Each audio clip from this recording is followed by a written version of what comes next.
Welcome to the closing argument. Today is Tuesday, the 17th of December. We are gradually going into Christmas. We're gradually going to Christmas. We will be bringing on the concerned women of Liberia. They're going to be coming to talk about the situation as it unfolds in Liberia. As you are aware, today was a bloody day in Liberia. There are reports of different people getting hurt, people being tear gas and fire at by the Liberian National Police. We cannot independently confirm that, but we'll be bringing on people who will confirm that to let us know. But this has been happening in Liberia today, so we're going to be bringing on some folks, the concerned women of Liberia. But let me just begin by thanking everybody who have contributed to our closing acumen. Welcome, James Kayute, uh, to the closing acumen fundraiser. You have been doing a wonderful job. Some of you have been doing great uh, uh, uh, in, uh, in supporting us. We still need your help. Tomorrow is our last day, and if you can do it, you can support us. We appreciate it. Welcome. James watching up from Tuparo, Abu Jali Dolly, he's watching from Zozo City. Thank you so much for watching with us. Thank you. We also have Sampson. He's the reporter from the Closing Acumen that was on the scene. He will be reporting here today and all of that.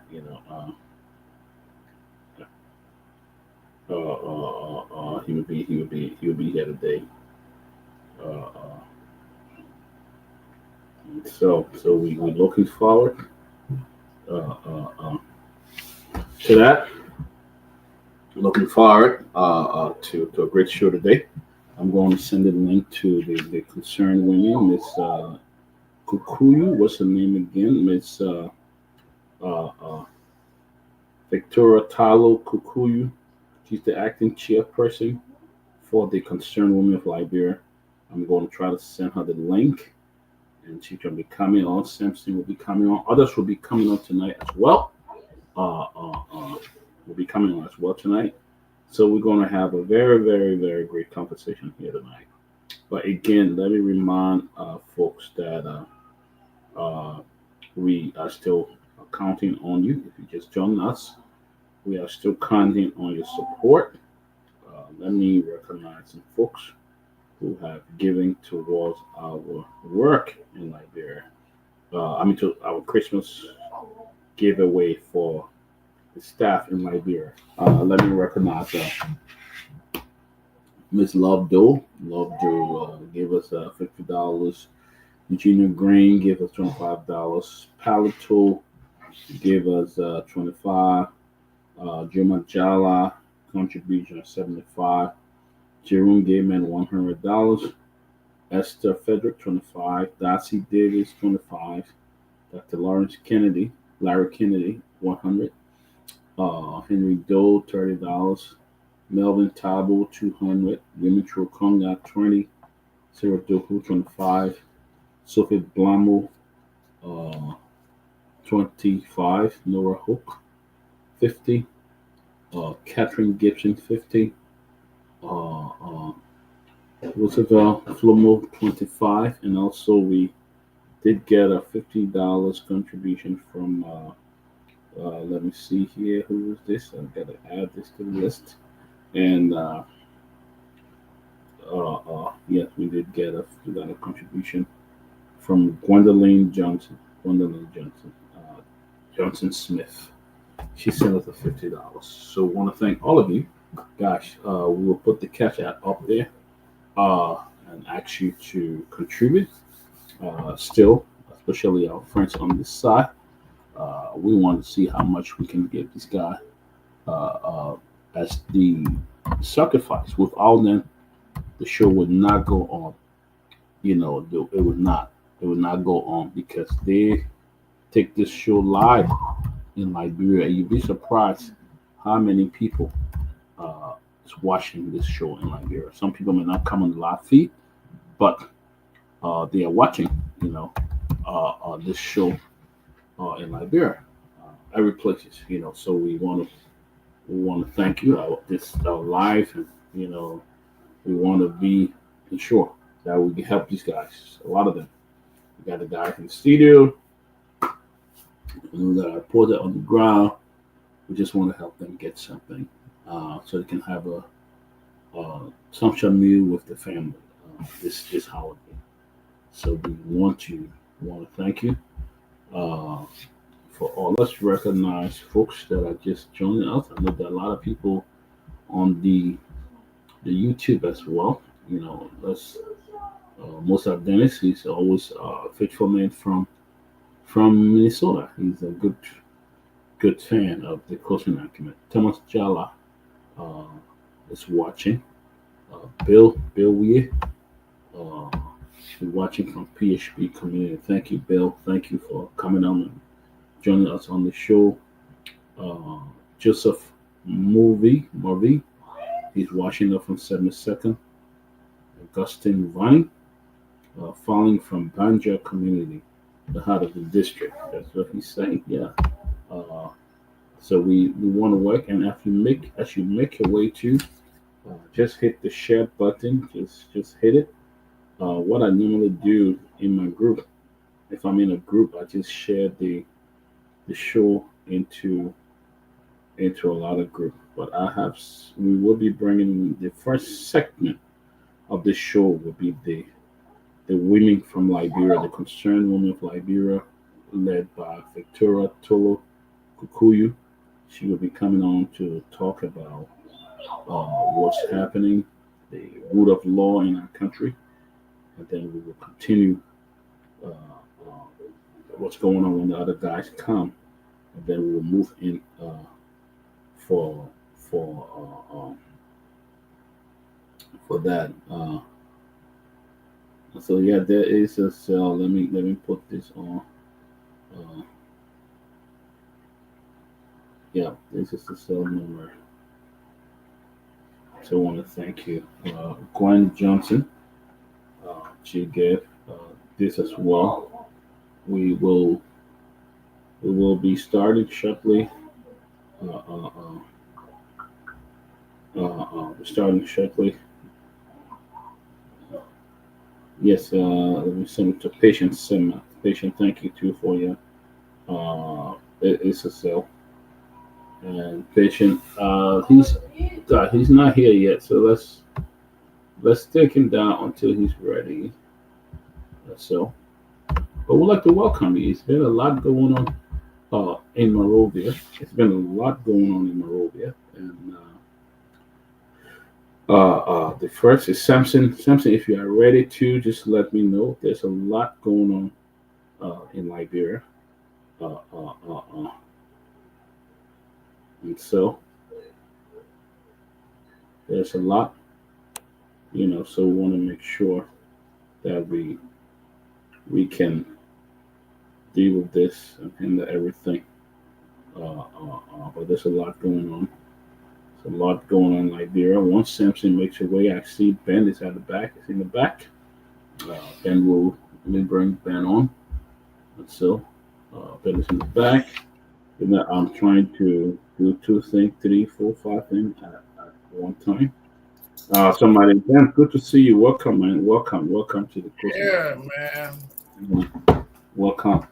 I heard it was the reporter will be on, and will also, yeah, and so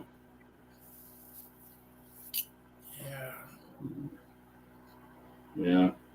yeah, also so I understand. But what have you been hearing from Liberia until Simpson joined us, and we have Victoria Tulu who will join us from the Concerned Women of Liberia. They are very concerned about what is happening in Liberia, and they want to be Yeah. influenced as well. I just came from work, so I was at work this morning, and I was viewing the thing that was going on. Hmm. And as I was viewing that thing, I've seen those footage. I'm like, God, thank you, man. That I'm not over there. Peabody, my dead body, my dead body. You know, sometimes when I say something, people will be like, man, your head is hot. My head isn't hot from that. If I was in Monrovia today, nothing happening, shit, I'm a dead body. Because, I mean, the person who is giving the order, he is someone who went to school or live in a civilized society. So I will not be afraid. I will have even challenged him more. Had it been some kind of other crazy police, other crazy, police chief, I probably would say, you know what, maybe he doesn't know too much, but now he's a guy who I know lives in some good society and he is behaving the way in which he's behaved. Yeah. Yeah, sorry about that. Go ahead, man. Go ahead. My dead body would have been on that street today. Because I was going to challenge. But I got something for everybody today. But I will save some because I don't know whether CDC still exists. But I don't want my citizen friend to come join me again and stop fighting me again. Because quick. See, remember CDC they're gonna come on you. But I don't know if CDC still exists. Because all I see is all press conference.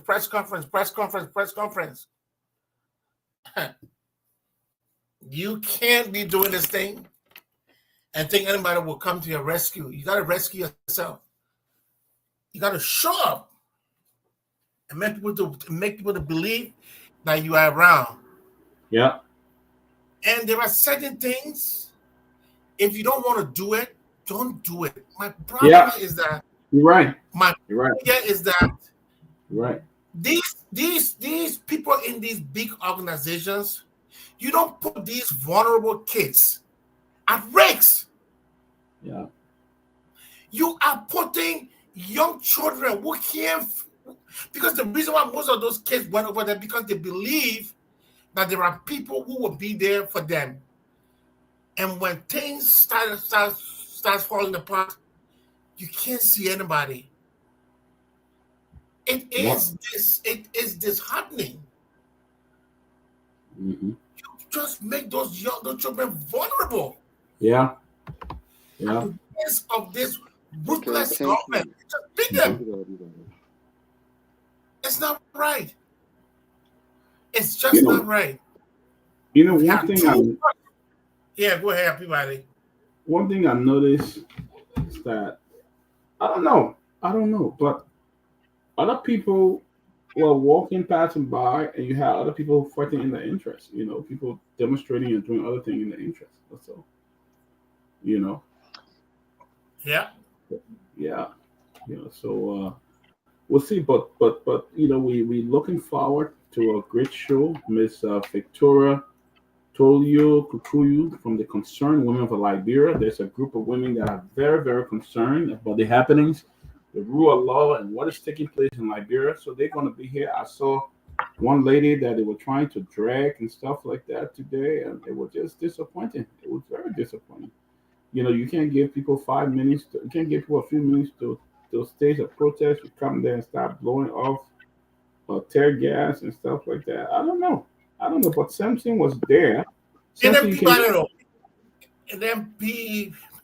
another thing that really hurt me is that people in the diaspora, some of my friends that I know, are so divided.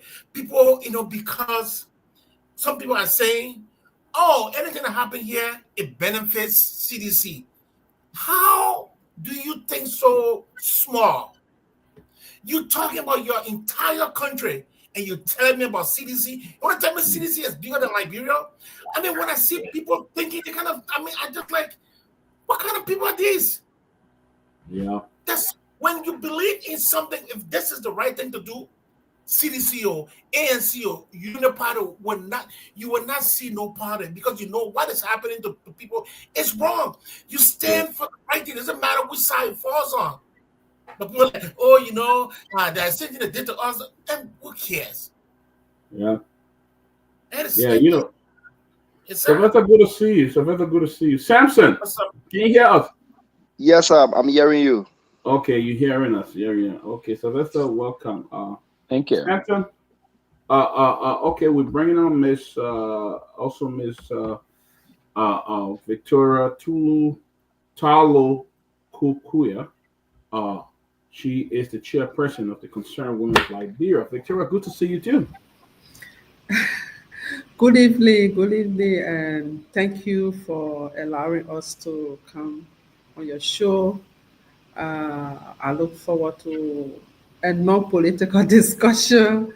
Yeah, I look forward to a non-political discussion. I look forward to, Wait. Is this the Victoria that I know? I'm just kidding. yeah, maybe the Victoria, I'm in the capacity of the concerned women of Liberia. Okay. So I'm not in a capacity as a former candidate Okay. of Yeah. Victoria. That's what I Yeah, that's what I know. I'm Okay. not in a All right. capacity as a politician. I'm here today Right. as a Okay. concern. Yeah, so I look I forward. You should stop that thing, Vic. Stop that. I Politician is respect. always a You Okay. are politician. you are you are a politician. You're me a politician. You live politician. And today's discussion, and I'm not bringing our old talk show back though. I'm not gonna. But let me say this so you clear it. Today, what I'm gonna sense in your voice, it's not only the veteran that I know before that can be deeply, but you're going to mix the politics You and bet. the, Woman, the concern of woman, women. Benny Kaya. I mean, you're going to mix it. You're going to mix it. But again, on a serious note, Sylvester, you've been doing a great job, and let me commend you again for that. Sylvester, you my brother. I want to ask you, you my brother? Oh yeah. No, but just last year you said, "I'm not brother thing we're talking here." When you now, no. Our politics, our political term. So, You know, so politics get devout fire and sword. yeah, when I say, we used to be on the I had to call it crossfire. When I said Crossfire. my brother, he said, no, you're not my sister here, you're not my brother. This is So the I say, I'm not talking politics. I'm not coming to Long dilute time. the Yeah. objective of, I don't want to dilute the objective of the women, the concern women. So I'm going to stick. I'm going to be very, very, very neutral here and objective on the show as usual. Okay. Thank you, and thank you for what you do on a serious note. And let me commend you for all of the time, all of the job you do on behalf of the Liberian women and the Liberian people. Great. Guys, we'd like to welcome everybody. We'd like to welcome all our listeners on the Closing Acumen here today. All of you guys would like to welcome you from all over. And let me remind you guys that tomorrow will be our final day for the giveaway for the guys. So let's plan to contribute to help the guys in studio in Liberia and get them some just to have some nice time with the family on this holiday, some nice food. So somebody just sent me $25. They don't want me to call their name, but we want to thank all of you, and we're still taking the donation. The cash app is there. We want to make sure the guys in studio because they do a hell of a work. I mean, they make all the sacrifices. They are there. They are in studio till 1, 2 a.m. in the morning to get home, and they are not being paid. So that's why we are taking this donation. So between our conversation, we will come back to you. If anybody sent contribution, we'll let you know. We'll talk to you about it and stuff like that. But let's begin first with Samson. Samson Masure is our reporter. He's the lone reporter for the Closing Acumen. He does a wonderful job. He goes everywhere. He's in the midst and everywhere. Let's begin with Samson. Samson, tell us what happened today in Liberia. So thank you, Therapy Party. And let me also say hi to my own mother, Mother Fitura Talukokwe. How's up to you? And let me also say apologize for my camera being off. We are in complete darkness. LDC is not here. So that's the reason I'm switching off my camera. So early this morning at airport, 8 o'clock, we saw a gathering from Representative Yeka Kolubat, Representative Fred Safoko, and Represented Eugene Colley from Boone County. And that gathering, prior to that gathering, we listened to numerous press conferences from Representative Yeke Kolopad and also Fred Safoko and Eugene Colley, informing the public that they were going to stage a peaceful march at the Capitol building along with their supporters. And the intent of that march is to call on the government and the president to respect the rule of law in the Supreme Court ruling. But then the rally started by 8:30. We escorted the protesters at the main scene from Famuman. We escorted them at the Capitol building. And while approaching the Capitol building, there was a huge police barricade, and the instruction was they wanted the protester to join the other protesters who were at protesting right in front of UL. And Representative Yeka Koluba and Representative French Safoko said they are taking their supporters for session. So they wanted to use the route of the executive mansion. And the police agreed for them to use that route. Shocking it, while the Representative Yeka Kolupa and Fred Safoko, along with Eugene Colley, approached the main gate of the Capitol building, which is the mansion side, we saw police locking the gate. Instead, the police locked the gate, instructing that the protesters will not should use the other route instead of using the main gate. So the protesters too said they were not going to use that side. They wanted to use the since they were already at the main entrance, they wanted to enter. So the police should open the gate so they can enter. While in confrontation, the police started to use how they call it this electric battle to scare the protester away. But then it seems that the electric battle was not working. Before we could look, we saw tear gas being used from the side of UL. So the police first dispersed the first crowd for UL, for the side of UL, and all of the crowd ran from to the main entrance of the Capitol building to UL side, and then they also sent another tear gas at the side leading to Camp Johnson Road, where I was standing.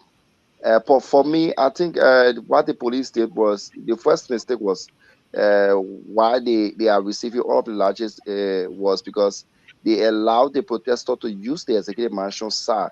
Normally in these protests, the last protest I saw that was held at the executive mansion, that was 2020, January 6, 2020, and that protest was led by talk show host, political commentator Henry P. Costa, where we saw people cooking in front the executive mansion. Since then, there have been no protests or protesters who gathered at that particular spot.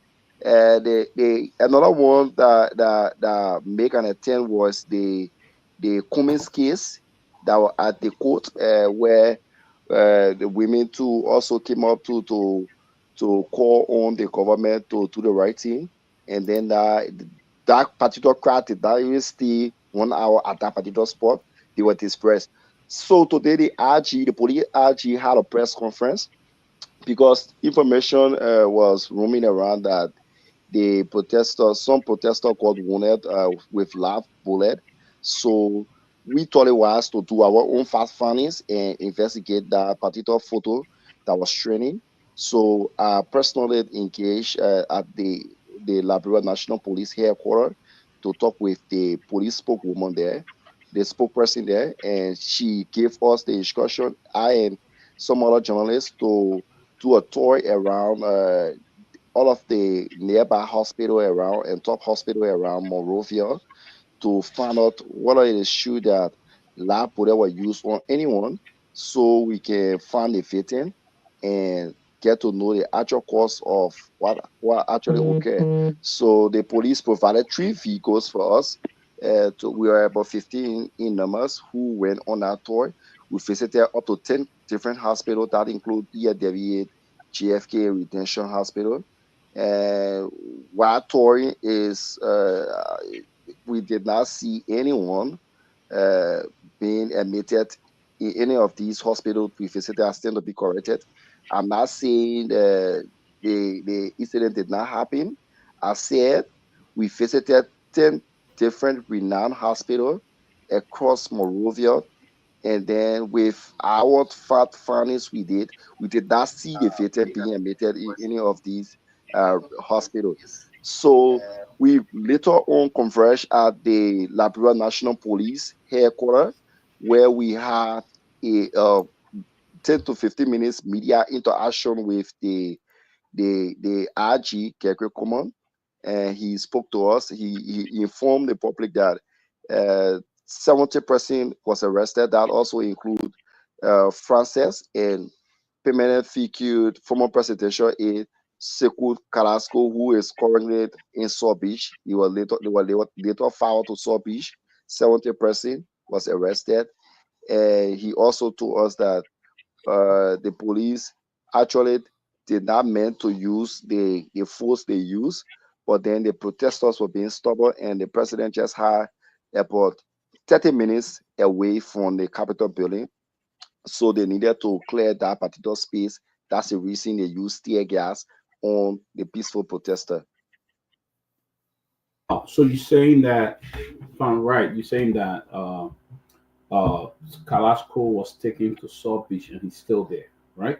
Yeah, yes. Later this afternoon by 3 o'clock, Carrasco was transferred to South Beach. Do you know why he was transferred there or why he was arrested? So when they arrested him and we tried to interview him, he said to us that the only crime he committed was to join a protester to stage a peaceful protest against the government for them to do the right thing. And they are arresting him because he was protesting. So, am I right? Yes, correct. Yes, correct. Okay. All right, guys. And did you also? Let Sylvester go ahead. But before Sylvester talk, as I said, I will be in between with you guys. I want to thank Sylvester. He just donated $300 towards our Christmas gift in Liberia. So, Sylvester, that was a huge contribution. Sylvester. Our panelist, Sylvester. So now you gotta match it, Ben. You gotta match it. He said you're going to triple what I'm going to give. So, I didn't say you're going to. No, I would give. You're going to triple. Okay, like you know, when government, I would give half of what you give. That's good thing. Man, you asking me, man. Listen, I'm just here, my brother. That leave the whole thing about we work as technician in government, not my man. The kind of thing you want to understand. I only need a white government only 1 week. They're still not laughing. Let me clarify. I'm kidding. I'm just kidding. I'm just kidding. I'm just kidding. Working government. We're not working government to take government pay. Yeah, get this clear. When the government pay, we talk. I can give my stewardship for what I did in government. Again, let me go back to my dear brother. My brother, it's okay. We're not doing about pressure. My dear brother, listen to you. And let me say thank you for what you do for the closing argument and the rest of that. But did that also quickly? Let me refresh you. Did I also hear you say Carrasco said some of the protesters or most of them were trying to violate? Did you say that? Because somebody just texted me to ask you again that question. He said, "What did Carrasco say about the protester?" No, I didn't say Carrasco said the protesters violated. I said the issue of Carrasco arrest. He told us that the only reason he was arrested was because he joined the peaceful protest to call on the government to respect the rule of law. Thank you very much. Because someone just sent me text and said you said something else. So I told the person, said, no, that's not true. That's what I asked you to clarify. It's good that you did the clarification right, because he was also concerned about that. Now, let me also say thank you on the most serious note, and thank you for the kind of a job you do for us and other things. But from your own personal observation today, and I believe you follow it very religiously and the rest of that, from your own reportage, what did you personally and journalistically observe that may have unfolded today? Do you think the police were already disproportionate in terms of their response, or the police acted in keeping with their statutory responsibility to control and the protest process? Do you think they went beyond? Okay, So two things for me. I will be clear right here. So the first mistake from the police was to allow the protesters use the executive mansion side, which poses serious security threat, especially knowing that the president is actively working from that side. Yes. And allowing the protest from that particular side to lack the main entrance of the Capitol building was bad. And using tear gas at that particular side where the president can expect guests at any time using the main entrance of the executive mansion that the president can expect guests at any time, international partner or whoever at any time. Tear gas was used at that particular route. That was also a big blunder from the police. But on the issue of uh, taking to disperse the crowd because the president had 30 minutes away, uh, the police have their own way of doing things, and I cannot say they were wrong, and I cannot also say they were right. But my issue was to allow the protester to use the USR since you agreed that they were going to use the USR. So I expected the police to quickly inform the protester when they started hitting for Nash single, because we also had another group in front of you. I think that's Madam Fitura Talukokwe and Prayer Bar group, the group that were over there. So I expected them to quickly negotiate with the protesters who were engaging from the Nashville single side to talk to them and say, okay, when you reach at the main entrance leading to the executive mansion, we are appealing to you to use the US side where there is another group, so you can just join that group and you can have your rally there. But then instead they allow them to use that side. And here is another thing, right? There is two different police right now. There is a police of Wiyad, and there is a police president, former President Wiyad, and there is a police of President Bouakat. On What do this, you mean by that, though? What do you mean by that? Can you okay. please? Are they part of the same Liberia National Police, or we have So, we have a parallel police force that is operating outside of the police? so they are all part of the Liberia National Police, but different administration, right? Okay. So the police of former President Wiyad then, for every protest, I've been following. I followed the President Wiyad administration, former President Wiyad administration, the entire 6 years. There were numerous of protests on the former President Wiyad administration, where we saw the June 7, the famous June 7, which was peaceful. We saw the police providing food, water, and security for the people. And we also saw the January 6th protest, which were also peaceful until the protesters started to cook in front of the executive mansion. But this particular police of President Bouakat, this current police, the administration of this current police, are very, I have zero tolerance for protest and gathering. Here is it. All of if I will give you a exact number of protests that have been here under this government, is 5. All of the 5 major gatherings that have been hosted in this country under this current police did not work because the police used force on the protesters who gathered. One of them was the soup protest, where soup were calling on the government of Liberia and the president to appoint new leadership since the president dismissed Dr. Saulo Nelson. The students, the police used tear gas on the students. We all saw it. I covered that scene. We also saw the police using tear gas again today. We also saw the police using tear gas in the CDC compound.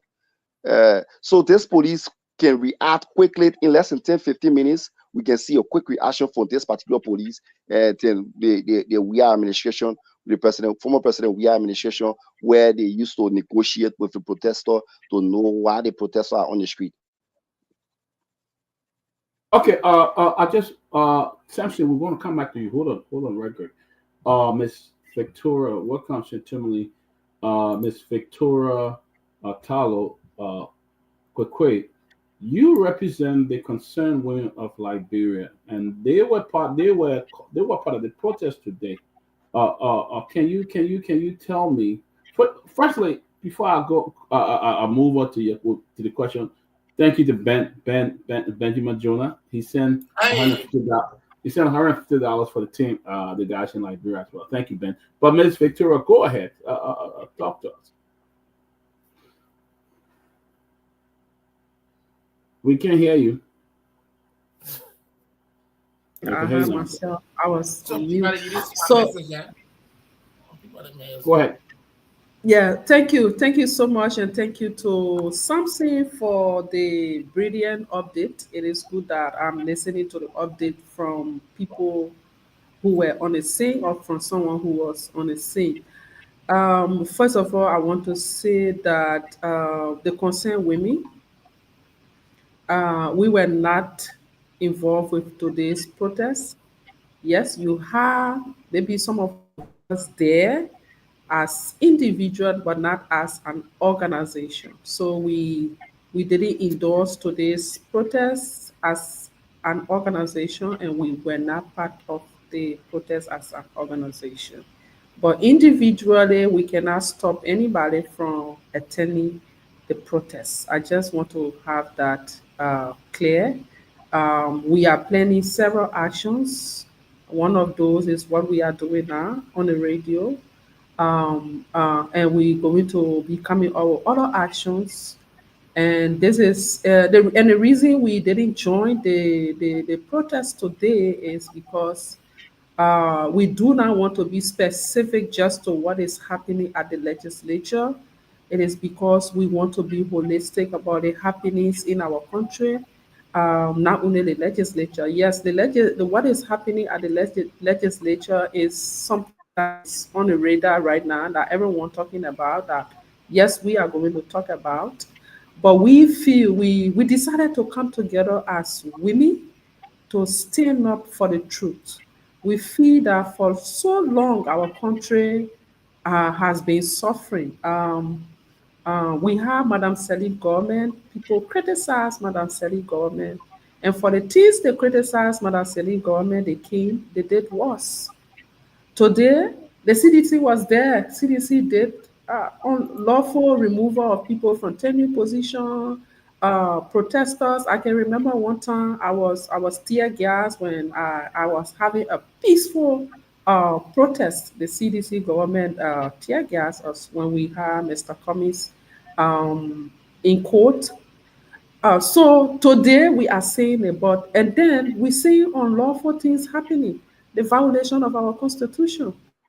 We believe, as women of Liberia, we believe that when there are chaos in any society, women and children suffer the most.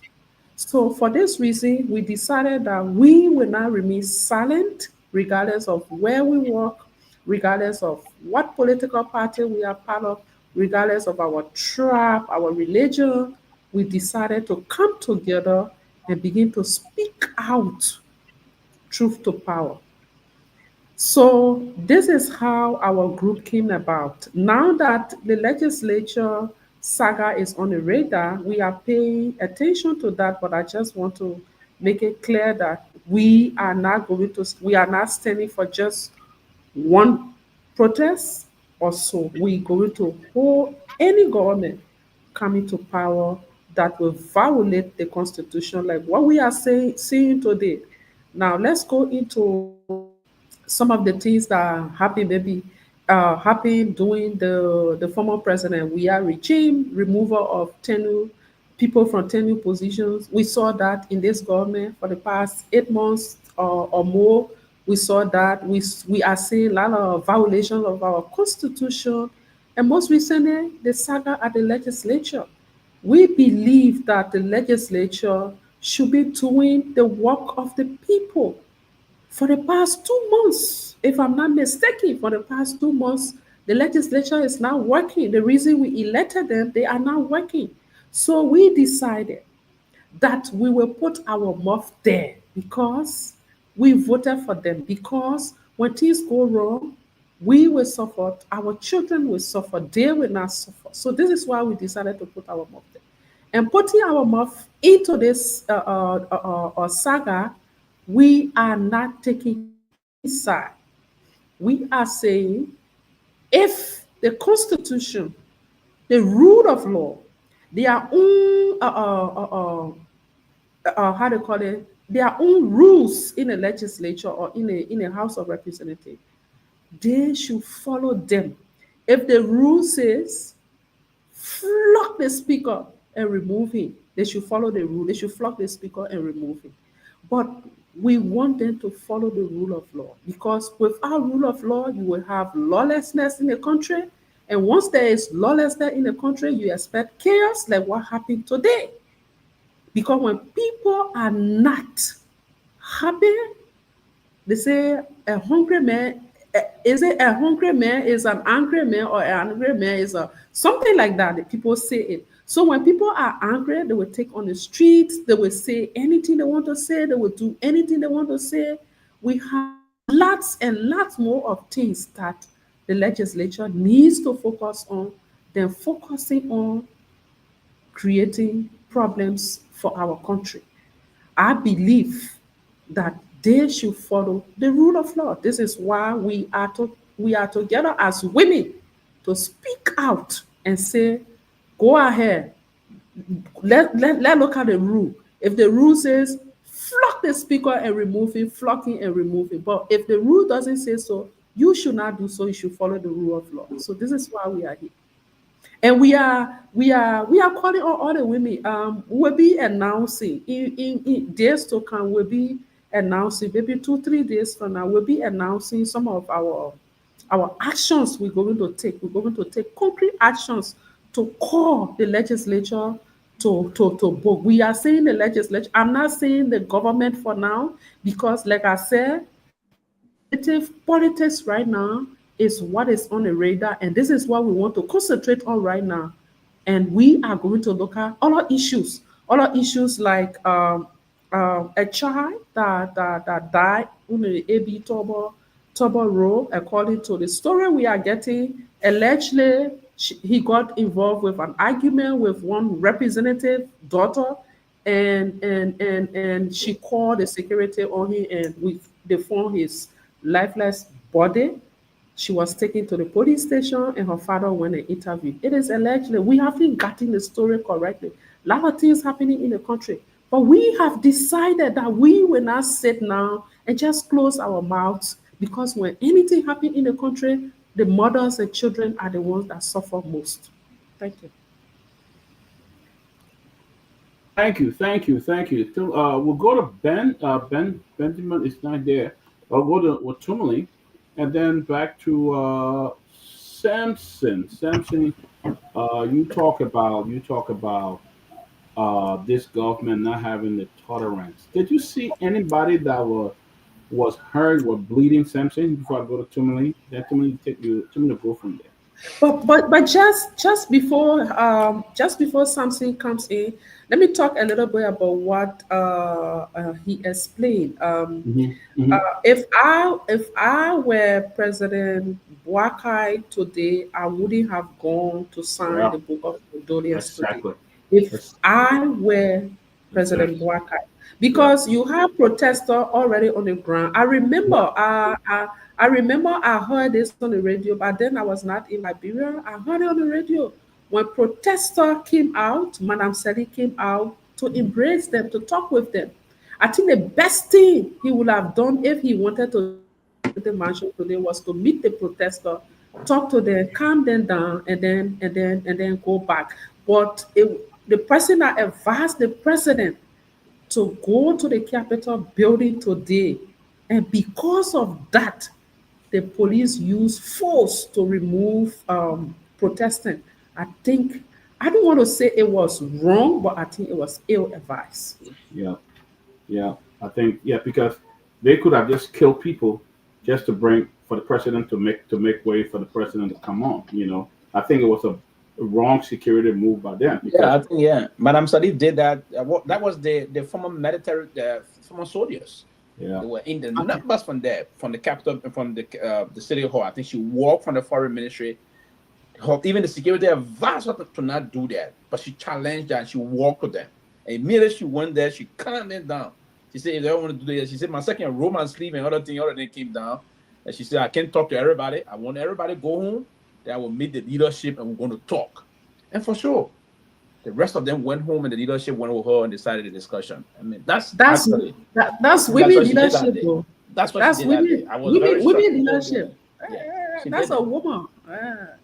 She did Tell you that say you get a contract to a woman, you don't want to.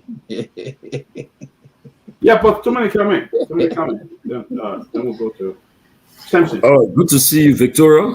I mean, since the election, good to see you. Oh man, you're good friend, man. You decided not to support me. But Victoria, I told you, you wouldn't have won Sir Joseph. That was not possible. I will be honest with you. No, but it's not a matter. I wouldn't have won him. I just needed your support. But people need to be people only to be clear for you saying that's Sir Joseph. But you are playing the game. You are playing game. Be the district. But Sir Joseph, my uncle, and you know. By the way, I'm happy that we still have women like you around still. To I mean, because honestly, since Madam Sally left the scene, we still have women like you around still. We look at you, the likes of Edith Gongloe, Webb, Charlene Bromskin, Mariah, and other women that are still around. We just look up to you guys to keep the women like burning. But today protest, my take on it is that I just feel that I don't think like I asked the question last night. I said, and just what I said they will use force, they will use tear gas and will disperse you guys, and you guys will scatter and go. What will be your response? And I didn't get that response, and exactly what I saw going to happen. That what happened today. Like I mean, if the police were using tear gas, maybe if the protesters had tear gas too, they would have used it to go on the other hand. Who knows? But now there's report which I until I can be proven wrong. Front Page Africa is reporting that there were live border fire today, and they stand by the story. I've talked to them, and they said they stand by the story. They're not going to change the story. And I know the information minister have been trying to get them all day to change the story, but they stood by the story, and so that's what happens. But again, the protest I think is over now, because if you say you sustain protest, you continue tomorrow. But I don't think they're going to continue tomorrow. I think it's over. And whether they achieve their objectives today, I don't know. It's still a question. We've got to still find out whether the protest achieve what they wanted to achieve today. But it's troubling that the police will use force, such a force on the people, on the protesters, especially tear gas in them. I heard the police director making comments today about it, and he started to actually look so nice talking about it, but actually, when you not on camera, you say the worst things, or you say. But I don't think it was fair to the protesters. They have the right to. They said it would be peaceful, and they were peaceful until the police started to use force on telling them, restricting them not to go certain place. And their goal was to stop the people from having session today. That one of their goal, I think. But the other members of the legislature were allowed to have session, and I think, and so they, with that in mind, perhaps it was the results wasn't the one that people expected. What will happen next? We don't know. I spoke to Kolasco today when he was in police custody. He told me that he was in custody still, and he was being harassed. And then after that, later on I saw him. They were taking him to the prison, central prison, to know where he is. My question is, for why are they taking him to prison for peaceful protest? Say you go to court, you want to go to court. But my thing is that I've been trying to get the CDC chairman on the phone, hopefully again before the show ends. So the thing is that if they can come close to the former presidential aide, it's a problem. So that should worry a lot of people. If they come this close, it's a problem. And so I mean, it's troubling, and the country is not on the right pathway right now. Investments will not come. But again, I know there's a news going around. I would say that be at the show, I will break that news from where I'm getting from my sources. It is, if that news is true, it will be a big deal by the Burger government if that news is broken tomorrow. What I was just brief on, if that news is really confirmed and it's true tomorrow, the president breaks that news, it will change a lot of stuff for his administration, though, because that's something that many of us have been doubting. But if they have succeeded in that aspect, that's a big news. But initially, I said maybe they want to distract the protests and what's happening in the country. But again, someone just confirmed to me that it is true, and what he'll be saying tomorrow. But I will rest until maybe at the end of the show. Maybe I will get more information and break it before in the hiding for us. But we already know that the closing argument, we got people we're gonna move. They know. But before the show ends, I'm sure I'll be able to break that news because I will have enough information on it. But so far, so good. It's a serious thing about the protests happening in Liberia. Okay. Roof Robert, anything that move over the Jonah and then Lofa. I'll bring in Lofa. Jonah. Everybody, hold on. I have the chairman of the CDC here to make a brief comment towards this. Okay, sure. Chairman Janga Ko, you live on the closing argument. We just thought to get a feedback from you as the chairman of the former ruling party of the Republic of Liberia on the situation today that unfolded in the city. Is there any update we can get from you? So, well, thank you very much. We are very saddened at the despotic activity of this government.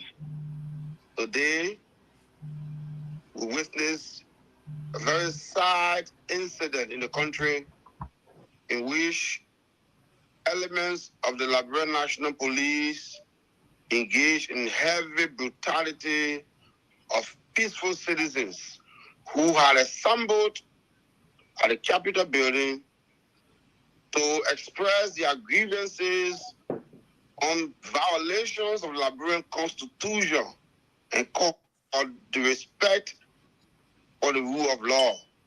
And today it has been widely reported that there was discharge of live ammunition and a lot of tear gas that led to injuries. And additionally, we saw the arrest of Sekou Kalasco Damaro, the former special aide to President George Manuel Weah.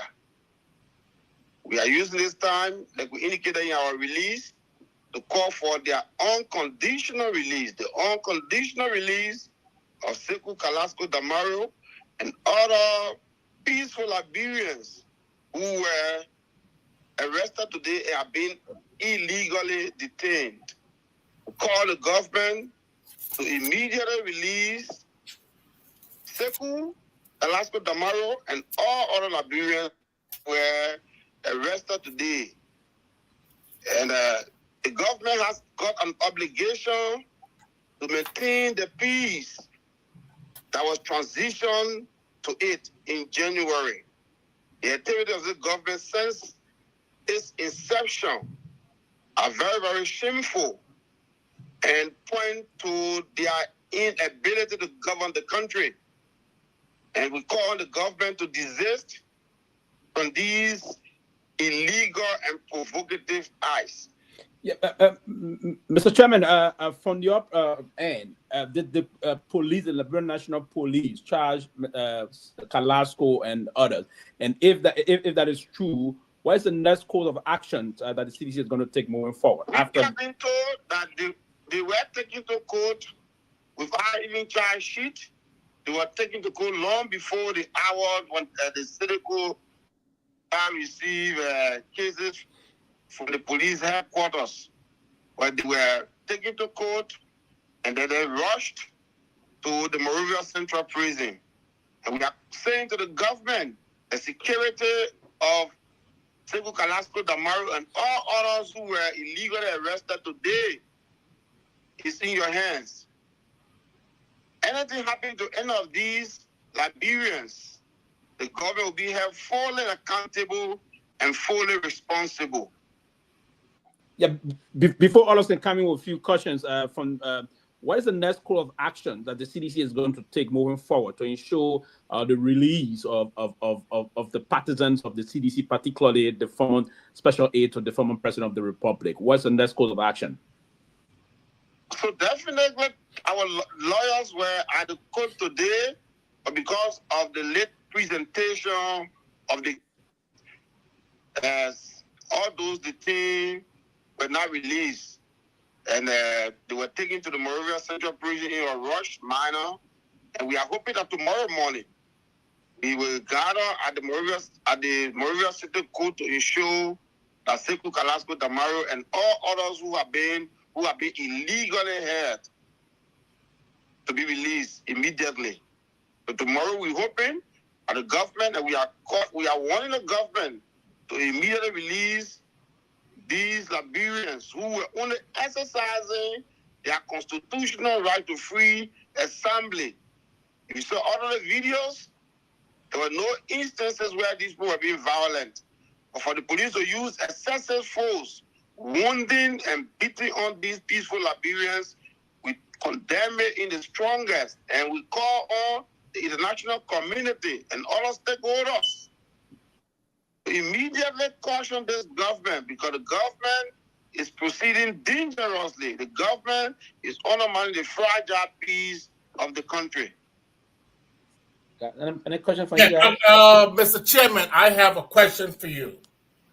Now in Liberia, the way how things runs is that everybody gets their lawyer, and the lawyer interpret whatever the court says. So since you are saying that you have lawyers, and so did your lawyers see the charge that was labeled against Glasgow, and if they did see it, how did they interpret those charges? So basically, we were informed by the lawyers that there were a lot of trumped-up charges, about 10 different charges called trumped-up. Because did they agree to those charges? Glasgow was not even complete. Did the lawyers agree to those charges? No, so the lawyers do not have to agree to the charges. These are bogus and trumped-up charges that have been used by the government. These charges have been levied. Can you name one or two of them? So they're saying rioting, obstruction of government business, a lot of trumped-up. These are bogus charges because under the Liberian Constitution, citizens have got the right to peaceful assembly. Right. And today we also that Liberians who assembled were very peaceful. They were not in any form of manner obstructing.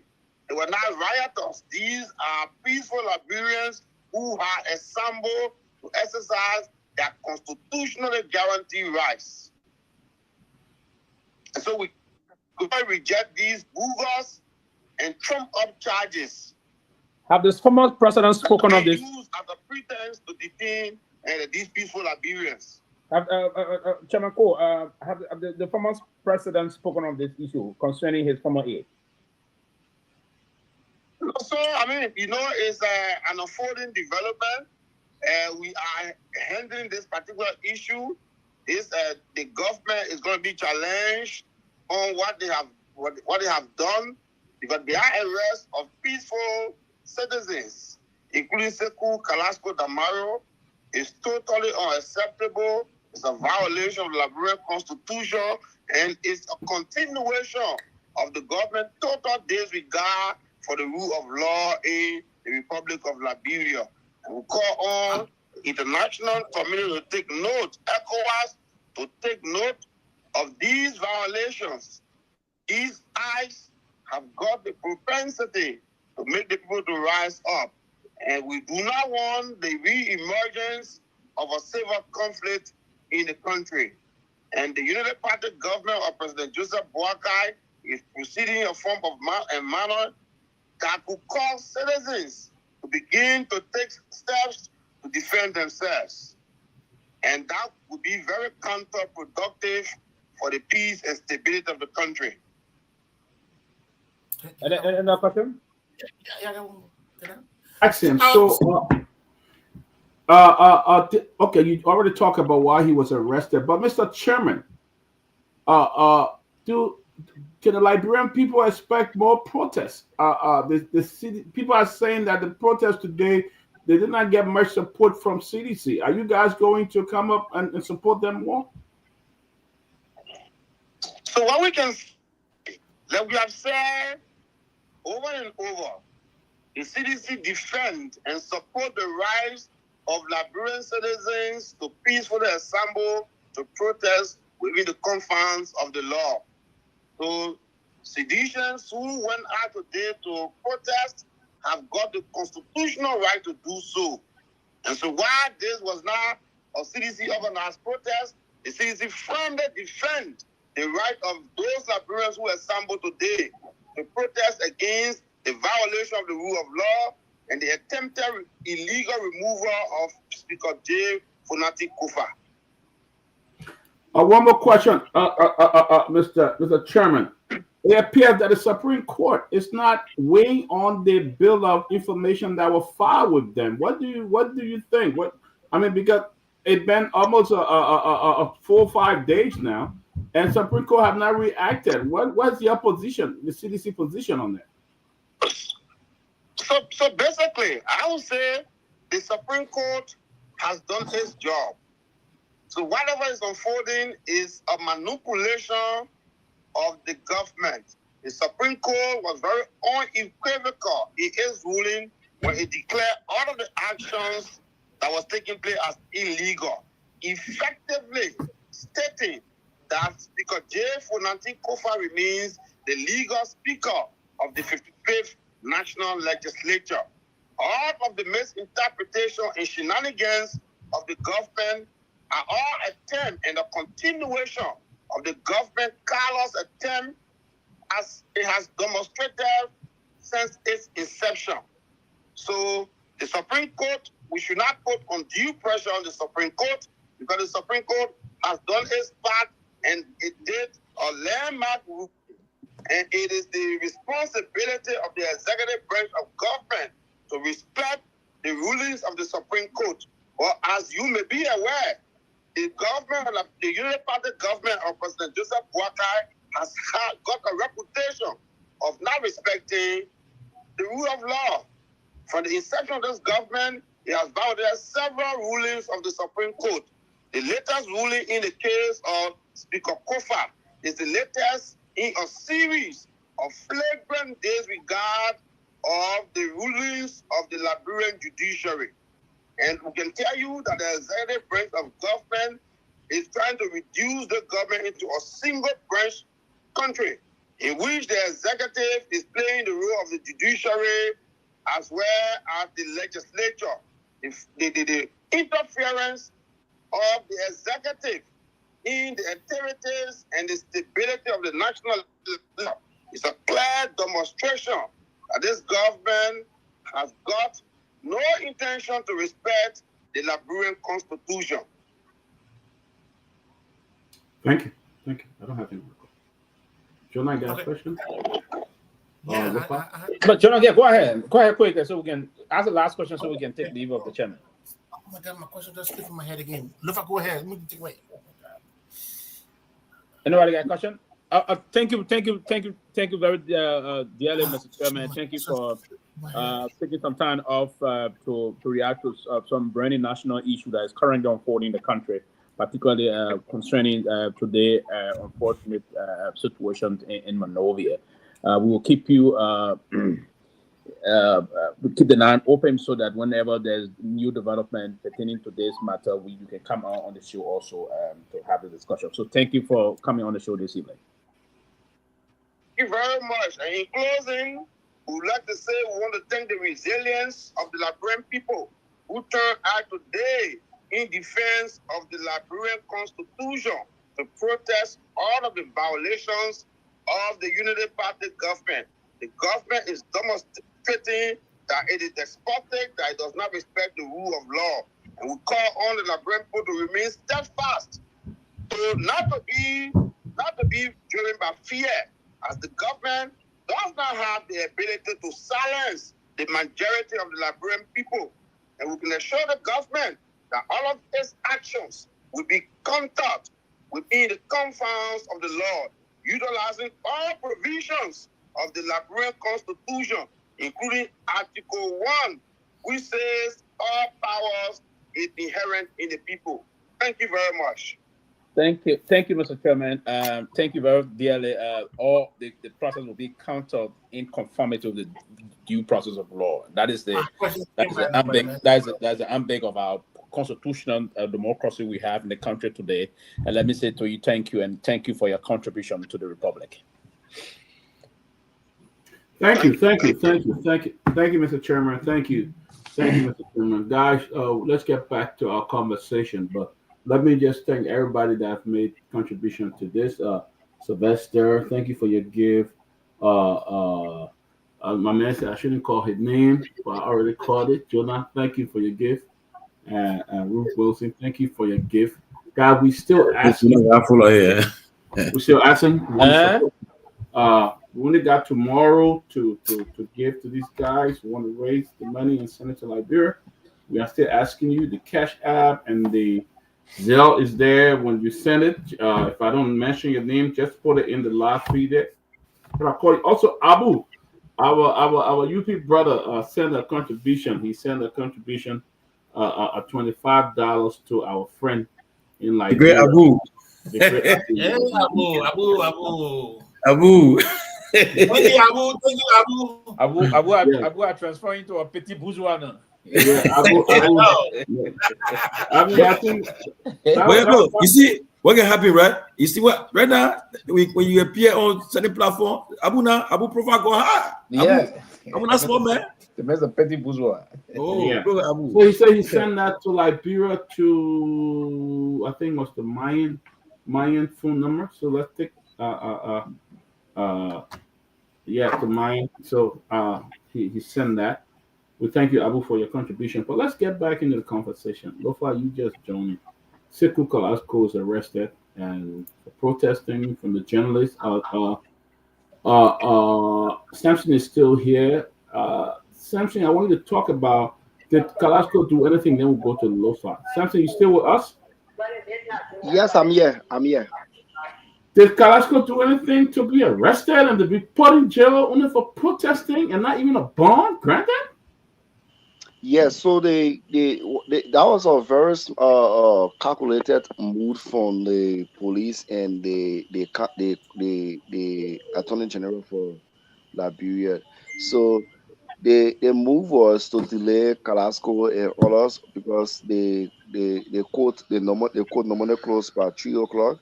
So you were carrying it in. The plane was carrying it in by 2:30. And then the judge delayed by 2:45. You request a bond, and while they're looking for the bond, times elapsed, and then you put it in the vehicles and take them to Monrovia Central Prison. That's the plan. Just to school. Yeah, but something. The question is, what did you see? Did you see any action from Carrasco? That is the question. Yeah. No, and the only thing Carrasco did was to stand with the protesters in his white shirt and calling on the government to do the right thing. That was all.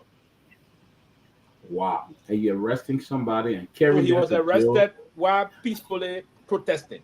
Yeah, and then you allowed him to sleep in jail just for that? But you Exactly. look, guys. Here is why I look. It is not that Carrasco is better off than any of those other Liberians that is in jail. But you know, in society we have people with statue.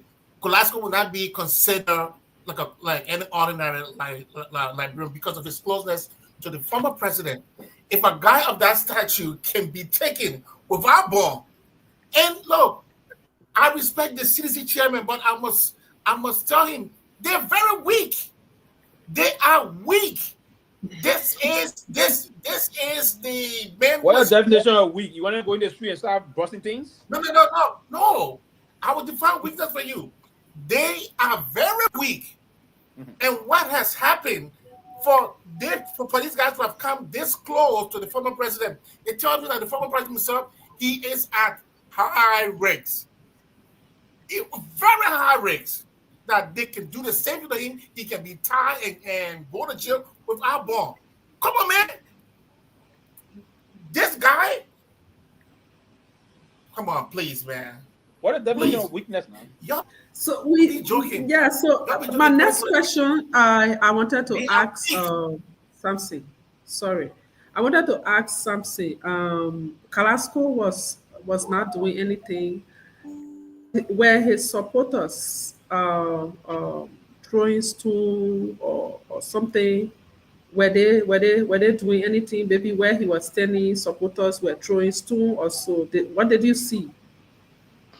So today there was two opposite reaction, but from the side of where the former presidential aide Sekou Carrasco was standing, so the entire north cooled down. The police dispersed the crowd at that point, where everybody went head scattered for almost like 30 minutes before the presidential aide Sekou Carrasco was brought in from around the Jallah stamp side where he got arrested. So I didn't see protesters at that point throwing stone because by that time the police already dispersed the crowd. Everybody ran away. The same situation. So Oh, the okay. same You, way you only saw Frances the ring. was arrested. So the same way Frances was arrested, I did a video for her where she were on an interview with the journalist, and then the police came and all of her arrest. But she was not in a protest. She was on the ground of the Capitol building, and she came outside to see the protesters.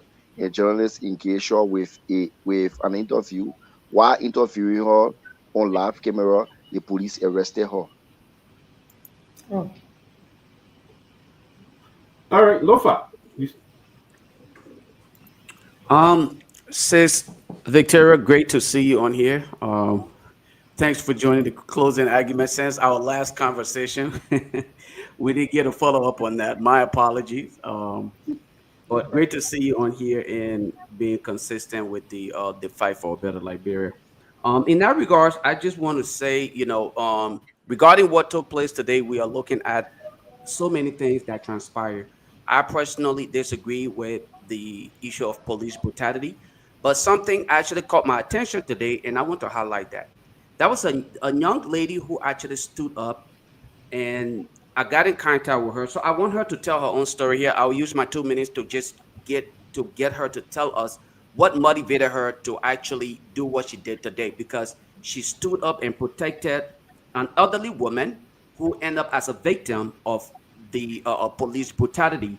And so I got in contact with her, and believe it or not, she's not even a permanent police officer.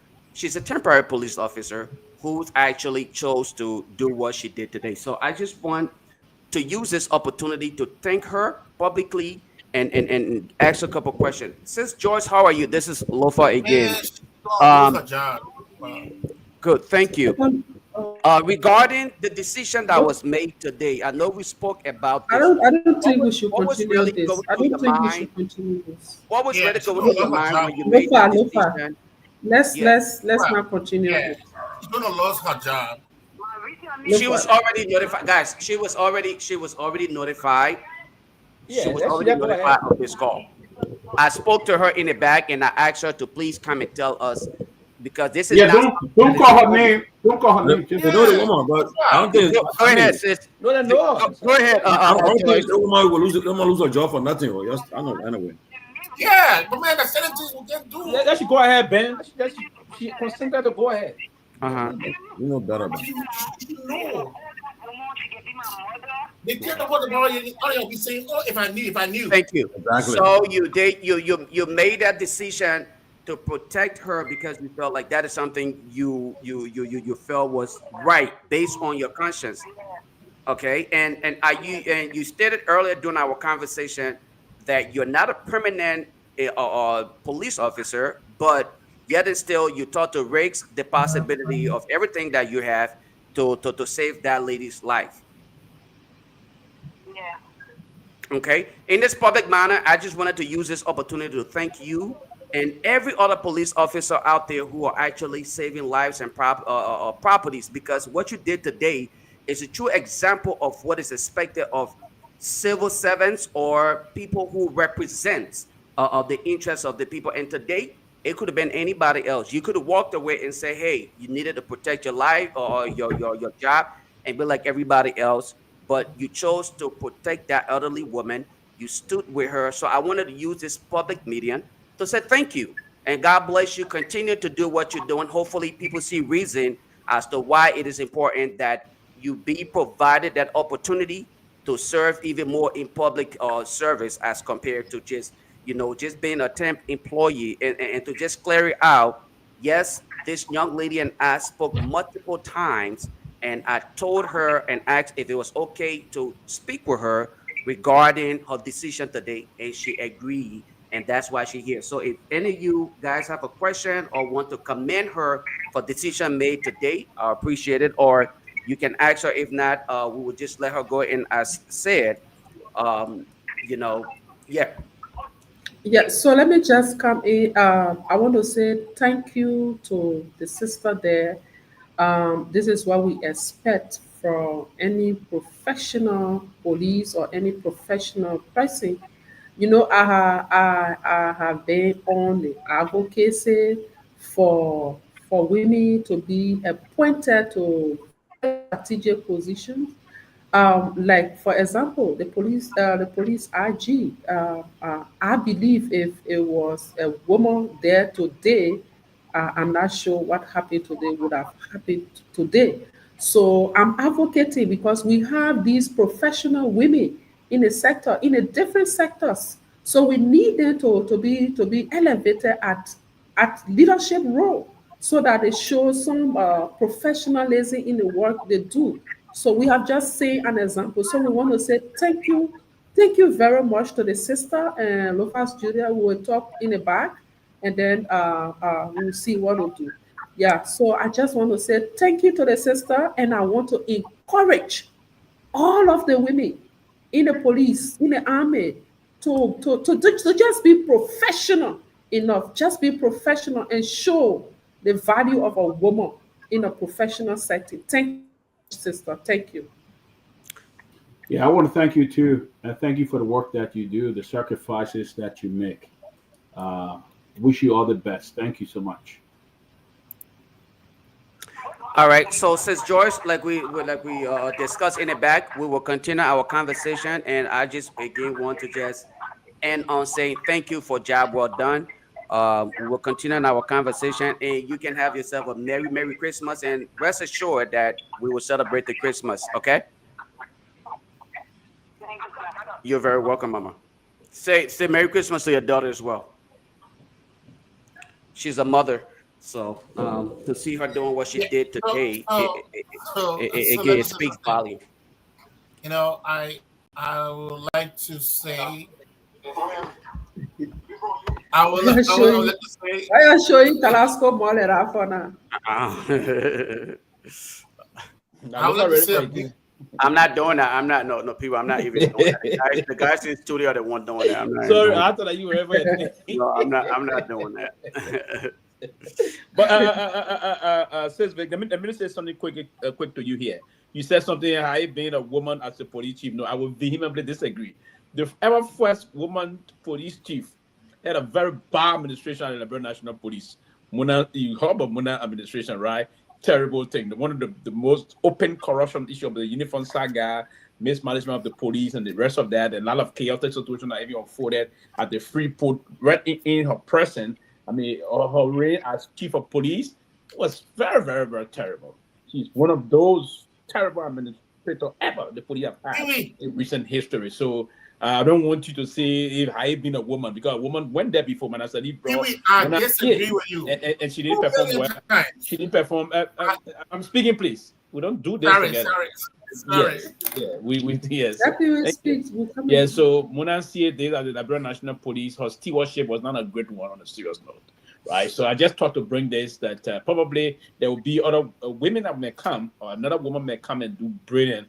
But yeah, let me say this today: what is unfolding currently at the current management at the Liberia National Police need to buckle up most of her activity. The issue about using excessive force or disproportionate force is not appropriate. And this is not the first time. The first situation in King George was terrible. People got killed in King George and the rest of that. The problem in the Liberia National Police today now. No, but Sylvester, let me check. I want to Go ahead, answer go ahead. to what you said. Look, Sylvester, we for so long we have had. I'm not saying men are not good, but for so long we 2,000 men, yeah. one woman. What's the comparison? For so today, what happened? What the lady show us is real leadership. She show us. If you look at the number of police officers that were on the ground there, you will not see a lot of women there. You will see a lot of men there. But one woman among those men said, look, I need to save this woman's life. I need to save this other woman's life. I'm just saying this to say that women can do better. Of course. Yeah, women can do better. I'm not saying men are not doing better. I'm saying perhaps if it were a woman there today, was it during Madame Sirleaf's time when was it during Munasie's time when Madame Sirleaf walked to the AFL soldiers? Was it not?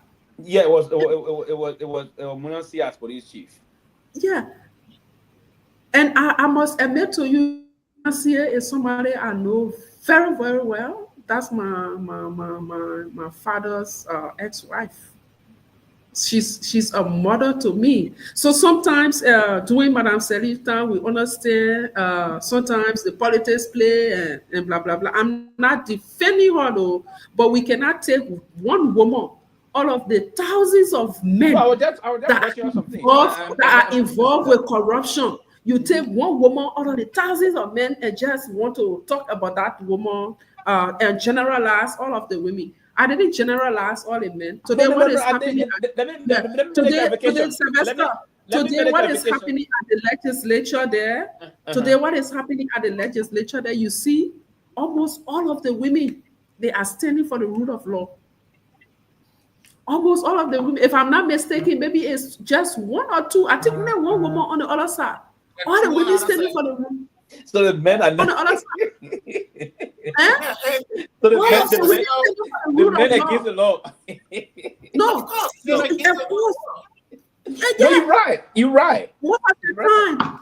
You're right. But I will not generalize. The rule of law, most of the time, they are committed by men, not women. It's rare to see women violating, because women in nature, women are sharp creatures. You know that, right? Mm-hmm. Yeah. So let me make a clarification quick. I was not holistically speaking about all women. I was making a reference to Munasie days at the Liberia National Police. But women are great stewards of leadership. I respect women for that. From my background of project management in communities, community development. Whenever we went to these different communities, when you ask who should take care of this project, they say the chair lady. It is because one time I took my time to ask them, why do you always call in the chair lady to manage the project? They say the men, when they steal the material, they can run away and go to a different town. They need a woman and her children here.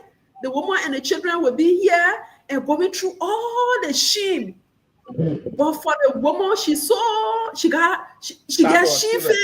Mm-hmm. Yeah, she got her children. So she will want to do everything correct to maintain the family's image. I'm not saying men do not have integrity, but my brother, and I say, American to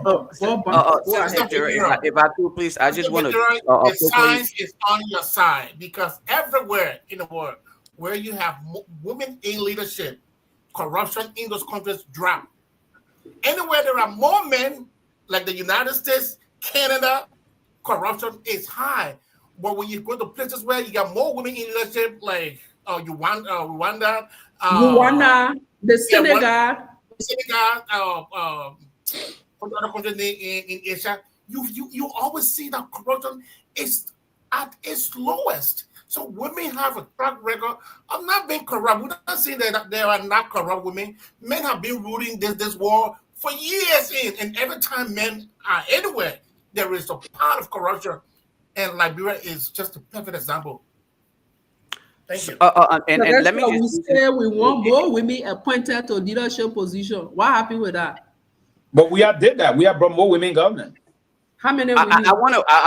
really want to I want to highlight it because I keep getting people texting me about the young lady who just spoke, and people are like, oh, they're afraid for her job. The same way we highlight the dysfunctioning activities, okay, police brutalities on exhibit by police officers, when we see one good thing, I think it's only fair that we'll highlight it, especially in the case of this young woman who is currently she's volunteering. She's a volunteer police officer. And for her to not be acknowledged, I really wish President Boykai and other people in leadership would acknowledge this woman and use that as an opportunity to encourage other police officers to understand their roles in society, not to simply make them to feel like they are there to wear the badge and walk around in the uniform. They are a true representation of their society, the culture. Our culture is the symbolic nature of caring, okay, is what that lady exhibited today. And that's part of the reason why I thought she should be acknowledged and appreciated publicly, so that we're not only just saying it in the back, but telling her we appreciate her, regardless of her position today. And hopefully others in government will not only see her as a police officer, but will see her as a leader. And that way they will encourage her to go beyond where she finds herself. And that is what is done in the developed world.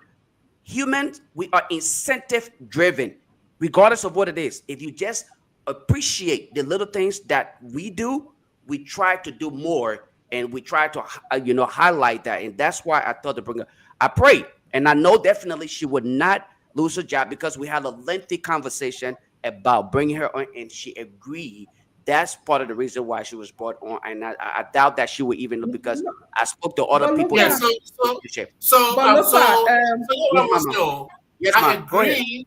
I agree that what that lady did was good.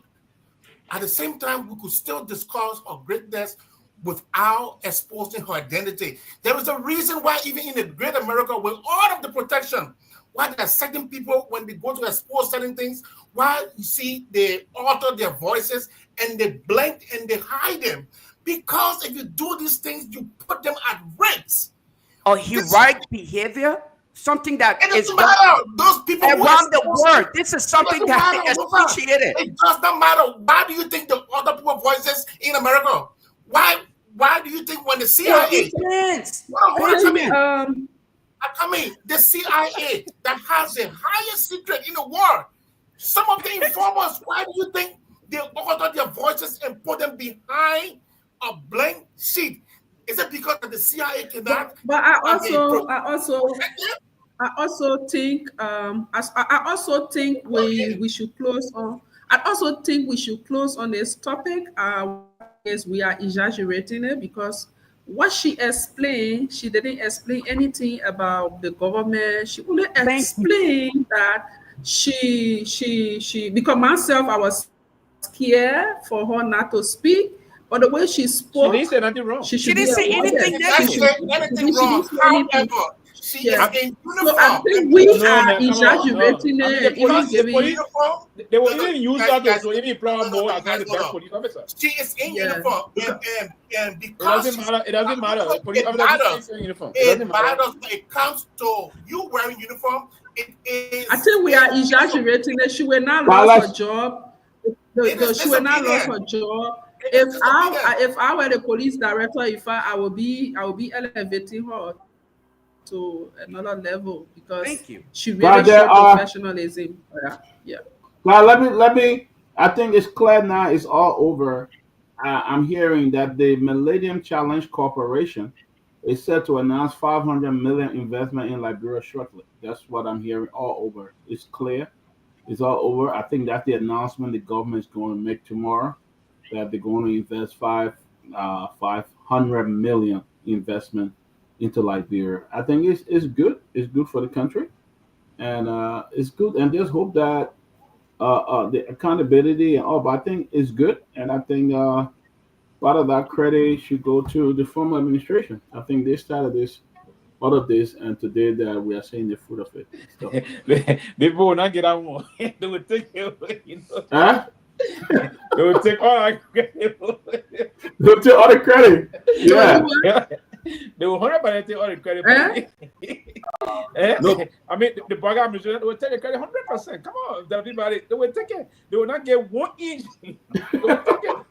But let me say this: it's if it is true, and I'm reading from all online that if it is true, that's going to be a huge boost to the Black administration on the series. There's going to be a huge warmth to them. If that, and we hope. But part of that kind of a development process now going to be strategically planned through different means. The project will indicate, or the government will not have the discussion, but it's going to be an extraordinary morale boost for the government and for the Liberian people. We as people also benefit from that, from our premier traditional partner.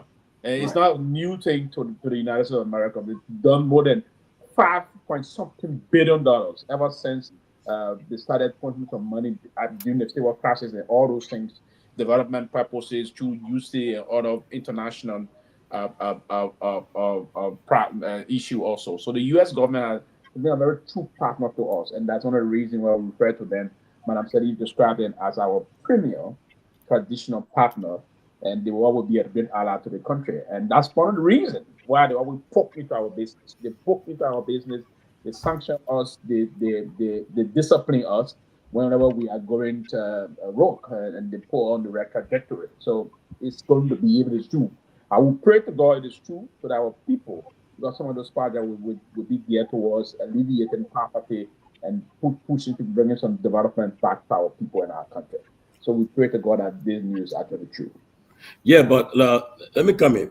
What is they say governments continue to, we agree. It's good for the country. We should all celebrate for the country. But honestly, it's like let me give an analogy. It's like you cook the food and then somebody divided food, because for 2 years it took former Minister Samuel D. and his team all the time. They did put a lot of work in it to ensure that we reach to that to this stage. You remember when Twe was doing that dancing, singing out his song? At the time we made that breakthrough.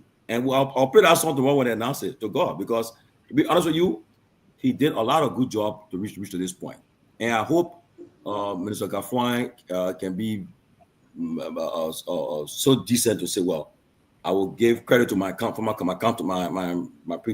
for making this to happen. No, well, I mean, if a professional, you do that, okay? Because the hard work we're putting into it. In fact, look at the score. They passed consecutively. And then this year the score dropped. But yet and still, it just shows that had CDC been the winner of the election last year, they would have been getting this compact, because they are putting the work for it. So I would give, I mean, why I want to welcome it is tomorrow if it's announced officially. But I will also say that we should give a lot of credit to Minister Twe and the Guar administration for what they did to reach to this point.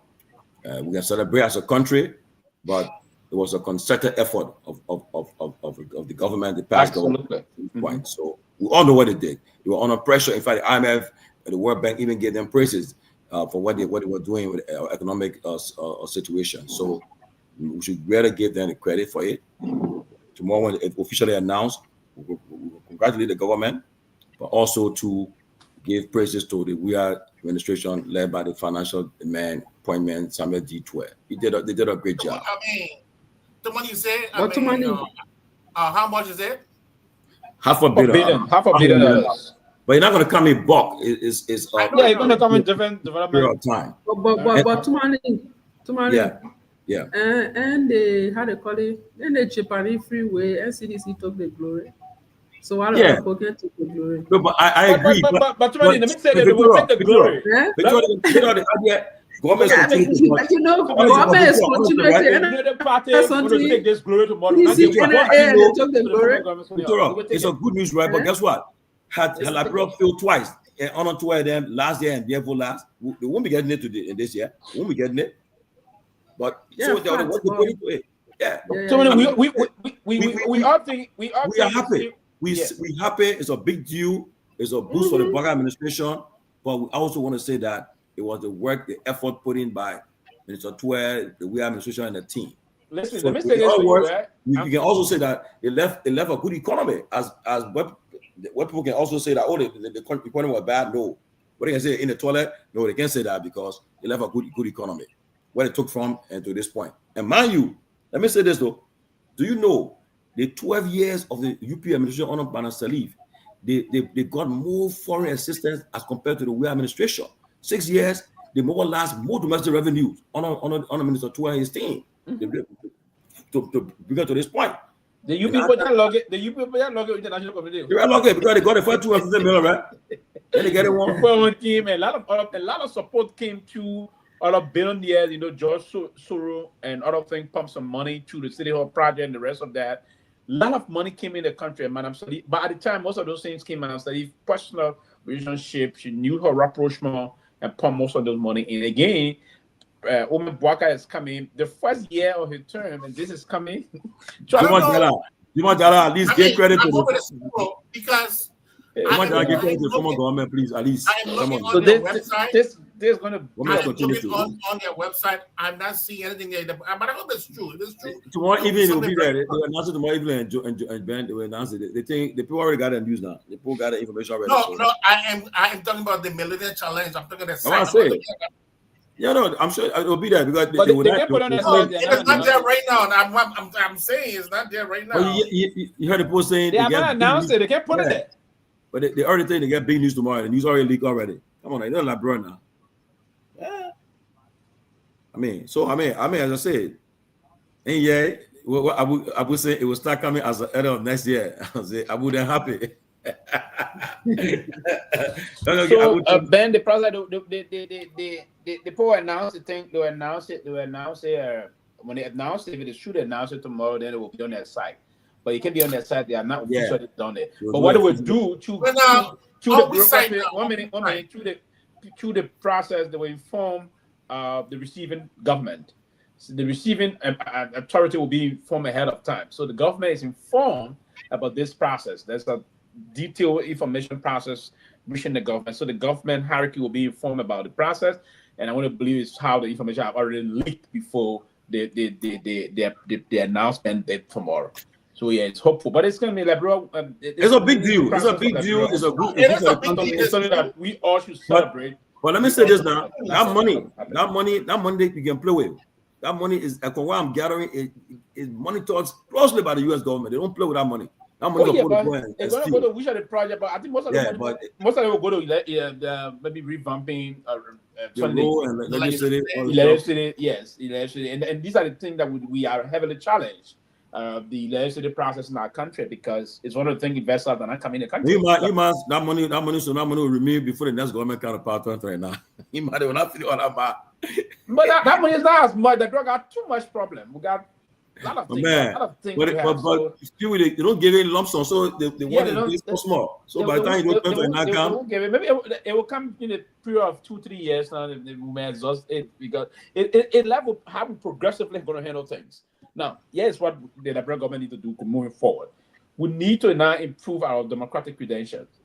This rule of law thing that they didn't pass, they got to push now because you can slow the money coming to if you start to blunder, you start to fear too much moving forward, right? So you have to set the process moving on and now coordinate in all sectors of government to ensure that all those sectors, and that's the best way to pass. The best way to pass is all government sectors be coordinated.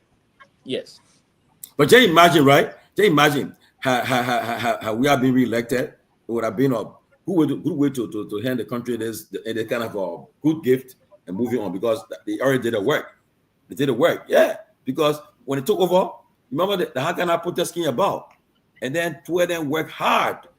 I mean, one point in time, people said to him, I resigned, I fire to her, but I gave him credit. The man, I can't people say he's a genius. The man's smart. He knows this thing. Opposed to the man, no, they don't understand the man work. But people will, at least you see him work paid off today now. People are seeing it now. You're telling a show to CDC show. No, we're talking about the Millennium Challenge. We're talking about we're giving credit where credit is due now.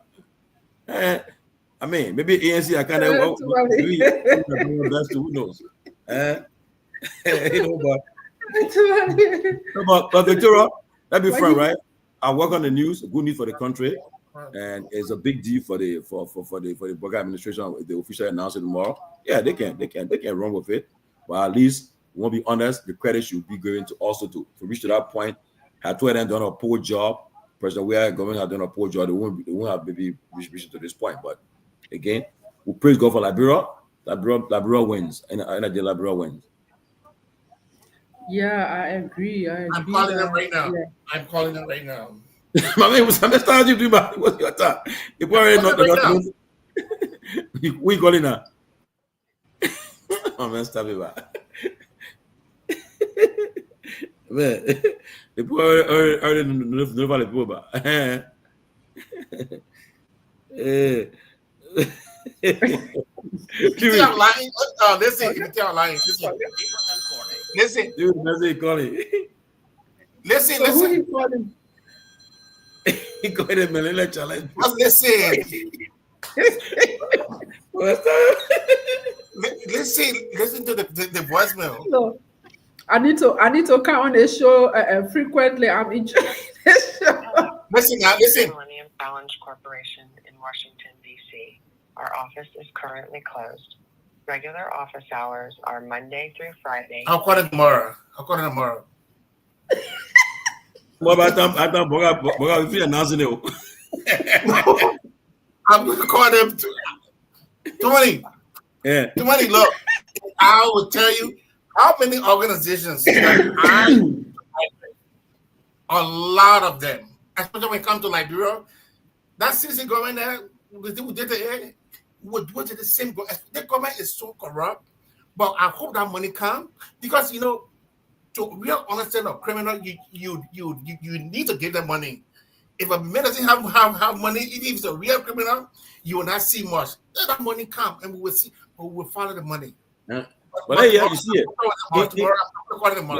But last year, what they said, the Liberian government gets highest pass in MCG school card since 2017. Not eligible for consideration of. You see it, but it's clear. The Liberian government last year. Liberian government gets highest pass in MCC school cards since 2017, not eligible for consideration of US 500 million income pact grant. So, you see, Victoria saying that it was the work of Minister Pewee and the Weah administration to reach this point.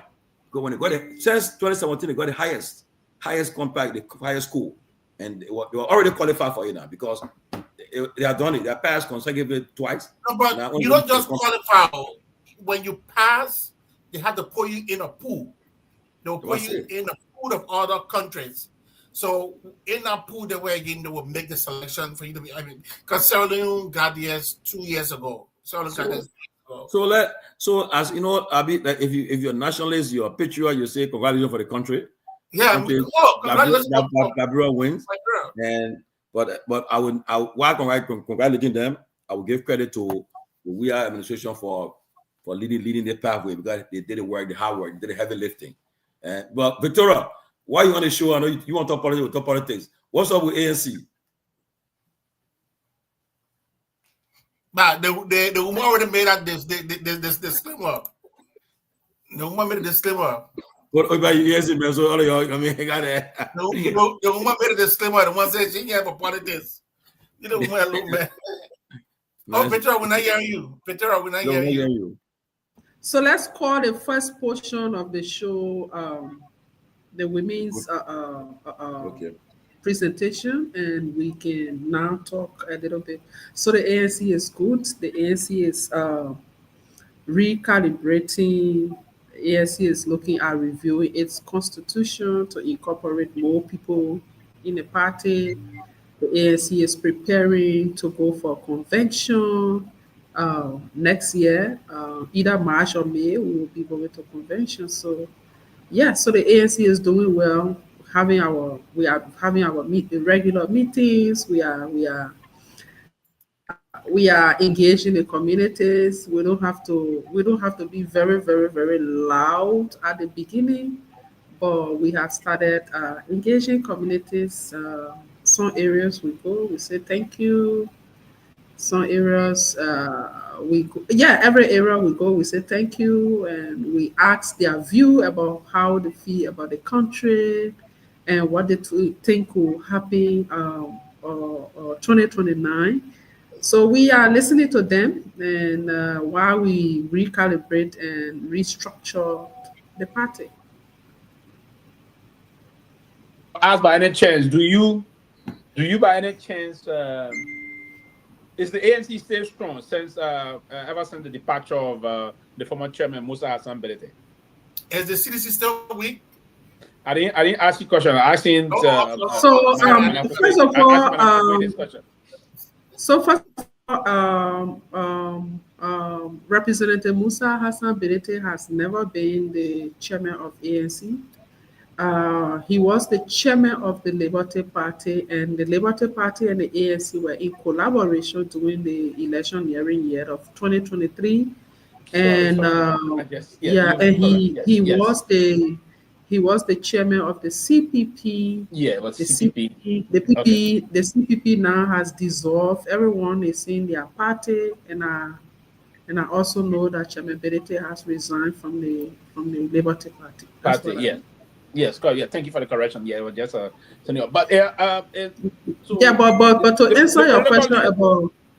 to answer your question about whether the party is strong, the party has always been strong. We are strong. We are there, and this is why we say we know that everyone knows that. Let me just condense you answer it together.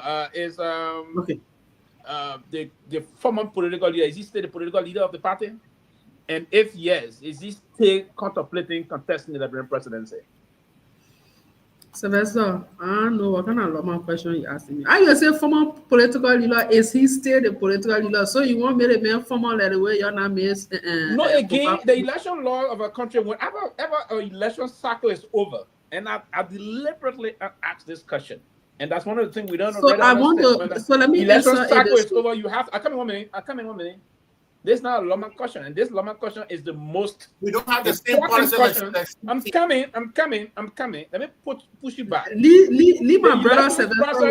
We time to time we have to, in the election cycle, you will have to go to inform the election commission that this is the political leader for that cycle. After that, you have your grand political leader, but in this line, you time to time have to do that. That's why I said, is he still the political leader, and will he be contesting 2029 election? That's what our intention here. Sylvester, this is how and I will be intentional with my response. Mm-hmm. This is how I answer your question. The first thing is, according to the NEC rule, you only have a chairman of a political party, and in electioneering year, you have a standard bearer. Yes. We all understand that it was doing. Councillor Bronsky was the one who introduced this political leader thing. Mm-hmm. Political leader to oversee the party, support the chairman of the party. So Mr. Cummings was elected at a convention as political leader of the ANC, and the ANC constitution says 6 years. So that 6 year expired in March, and this is why I was just telling you that we are about to convention. So he remains the political leader. He is not a standard bearer because we are not in electioneering year. Elections are over. Yeah. Just wanted to say. Okay, back to that complete the thought of my question. So to answer the question about is he still harboring on nursing presidential ambition? So this is it. Mr. Cummings is here. He's doing well. When I say he's here, he's around, he's doing well.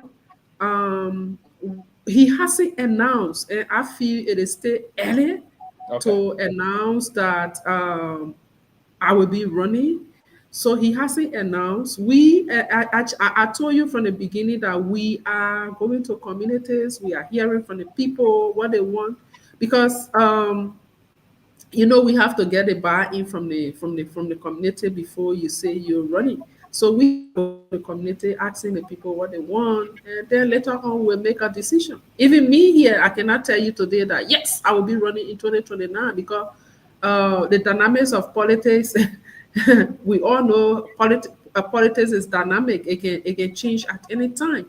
So you cannot just rush and come and say, yes, I'm running, or no, I'm not running. We are consulting. We are consulting our people, and based on the consultation we have our people, we will say at the appropriate time how and who will become the standard bearer of the ANC. But yes, he's one of those that we think should come back to the race. Fair enough. Thank you. But let me ask a question, right? So I mean, right now, right, as I see things, I don't know. I'm still concerned about the future of our political climate. I don't know what will happen in the next 5 years. A lot's going to happen. I used to always say that PYJ was the biggest obstructionist to our democracy, and he proved it 3 times. And now he's gone. One person remains to go. Stay by what person go to. Ellen Johnson. I don't know what I want. Yes, it's I don't know. But one person to go, so we'll be scared of company. No, but I'm thinking about her. Why are we celebrating? Why are you being you want to celebrate someone going out? Listen, these are the veterans of our country. Yeah, but on a serious note, she's a kid of our country process. I can tell you about it now. He's 85 now. I remember for you not being in this election, you being involved, there'll be a lot going to happen. It will change a lot of stuff. Make no mistake. What PYJ did, he played a politician. At one point in time, look, the day he said he was going to run with Ure, 2017, I knew it was a joke. The minute he signed the document, he got it left on that street and went home. I said, he taking question, they probably finished killing, he left my left. You know, when he did it with Cummings too, your friend, next thing the man gave money for a university, the next thing he flipped. I mean, he played game with everybody. And how he did it, only we are Ellen benefited from it because they were elected through his influence. But now he's not in the picture. I expect a lot to happen 2029. But again, people say the last 18 plus years, CDC and UP have controlled the political landscape. But I see them still dominating. I don't see other opposition parties doing anything. They're not going to make any impact still. I don't see it happening at that time. You can't win election abroad or coalition. So you cannot do it alone. So until I see them coming together and making formidable coalition, you understand. So if any party who feel that they want to take power now, if you don't have the support of CDC with you, take it or leave it. You want for a long haul. Tomalin, this is it. We have a very, very, very good experience from the just past election with the CPP, the first CPP, and then later on the second CPP. So for me, I don't think it will be advisable to just begin with a collaboration again or coalition or so. So let us go individually. Let's continue to engage. I'm coming. Let me finish. Let's continue to engage, and then later on, maybe 2-3 years to the elections, we can decide on that. We saw what happened right after the elections. We said when the young people went to meet Mr. Cummings to ask him to run and for him to win President Weah, we needed to come together as a coalition we needed to collaborate. The collaboration came into existing. Yeah, the collaboration came into existing, and we saw what happened, and it fell apart. We went our ways, and today Mr. Cummings was the victim. But I want to say that what I want to say is that the result that came up, nobody will say Mr. Cummings got 29,000 votes. No, and nobody will say it. Yeah, but that is the official result that came from NEC. If you know, when Mr. Cummings came out with a press statement asking NEC that we wanted to do a forensic audit of the ballot paper, because we're not talking about the tally sheet, we were talking about the ballot paper. Tomalin, I will tell you that I have a lot of supporters in a UP. And some of those young people who were supporting me, they were pulled in the polling places. Some of them came to my house in the same place I'm sitting and told me, say, Oma, where were your poll watchers? I said they were there, and all of y'all were in there. And they told me, they said, Oma, the boy told me, he said, the polling place I was sitting in, he said you got 97 votes, but 16 went on the tally sheet. Mr. Cummings got 101 votes, 3 went on the tally sheet. But then I told him, I said, but why you didn't blow alarm? He said, I was not in your interest. It was saying that was only you, I would have blown alarm. But I was in the interest of the Unity Party. When I asked him where were our pool watchers, he said, I don't know the people were acting that they're sleeping or what. So, we know that. Do you believe him? Do you believe But Victoria, let me say this though. I've voted in Habel, right? I've voted for Cummings, Ava Jones, and McGill in Habel. For the Senate, McGill. For the House, Ava Jones, and then for the president coming the first round. But when I went there, because I had my press on me, so when I got there, so I asked the people the question. I said, "Who are you guys there?" Nobody was there. They were in no, how do you call them, observer were there for no party. I said, and then I only saw the European young guys there. But nobody was there. In fact, the eve of the election, I was sitting on somewhere in Singapore with ANC pool, right? Most of the old folks that came from the States they were there too, right?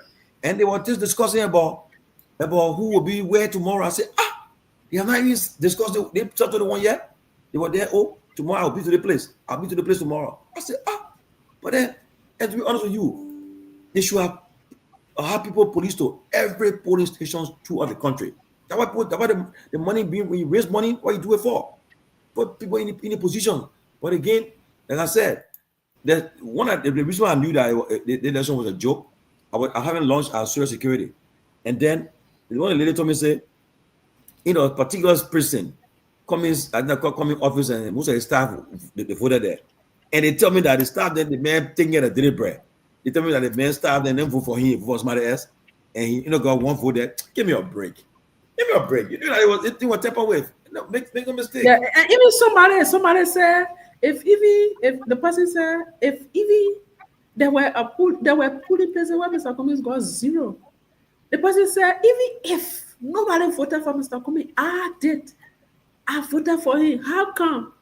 Even where Mr. Jallah, you say, where Mr. Cummings and his entire security, most of the people who follow Mr. Cummings, Mr. Cummings got how many votes there? I think 3 or 4 votes. Exactly. So you believe it?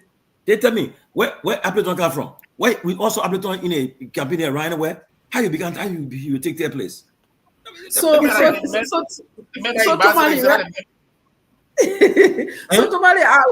I was in District 17 doing some thank you tour, and then I went to a community that I actually didn't go to during the campaign. I didn't go to that community, but my team said they reached out to that community.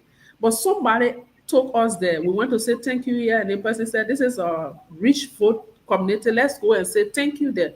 So I went to say thank you there, and the people say, they said, this community, we didn't see Appleton here, we didn't see a flyer.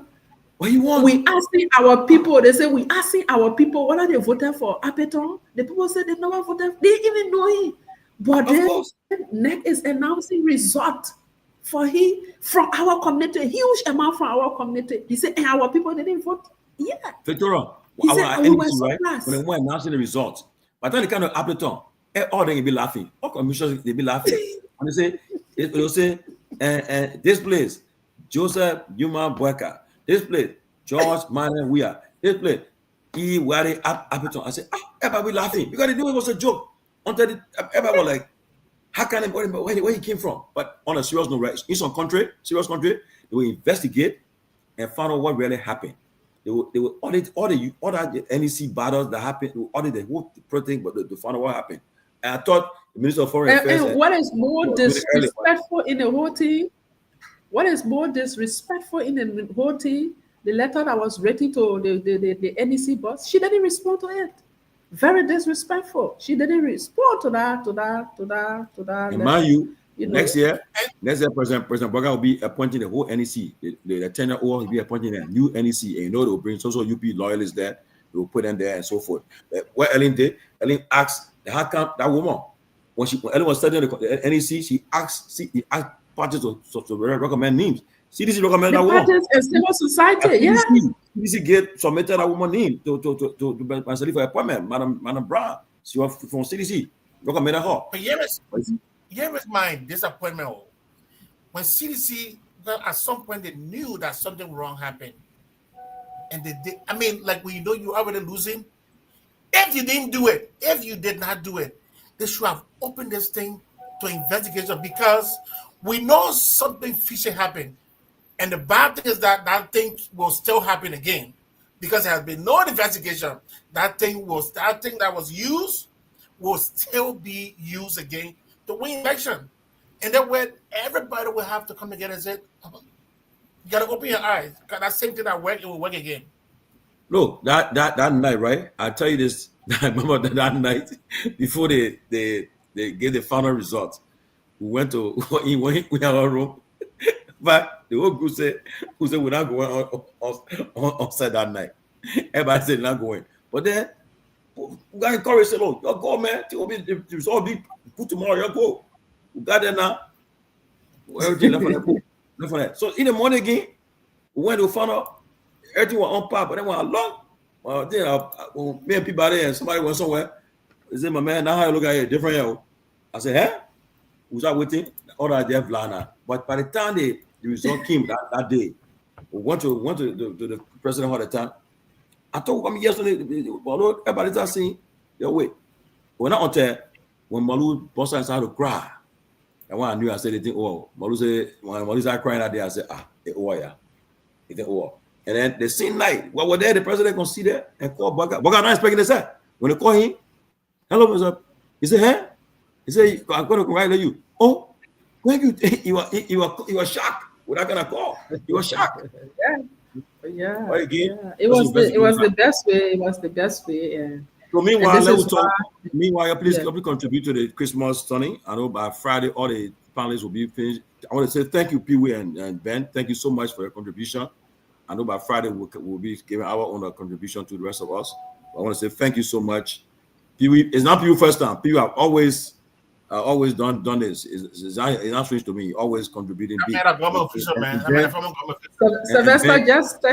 Sylvester just texted me. He said he will pay on behalf of me. He will send something on behalf of me. You see it? Yeah, that's Sylvester. You're progressive. Yeah, Papa, guys. Let me just go over the list. Just to show. I always like to recognize the folks that have paid. We again asking you guys before we continue on the next segment of this show. There are a few folks that have given. Love Doe have given $50. Eugenia Green have given $100. Paleto $25. Juma Jallah $75. Jerome Gidman $100.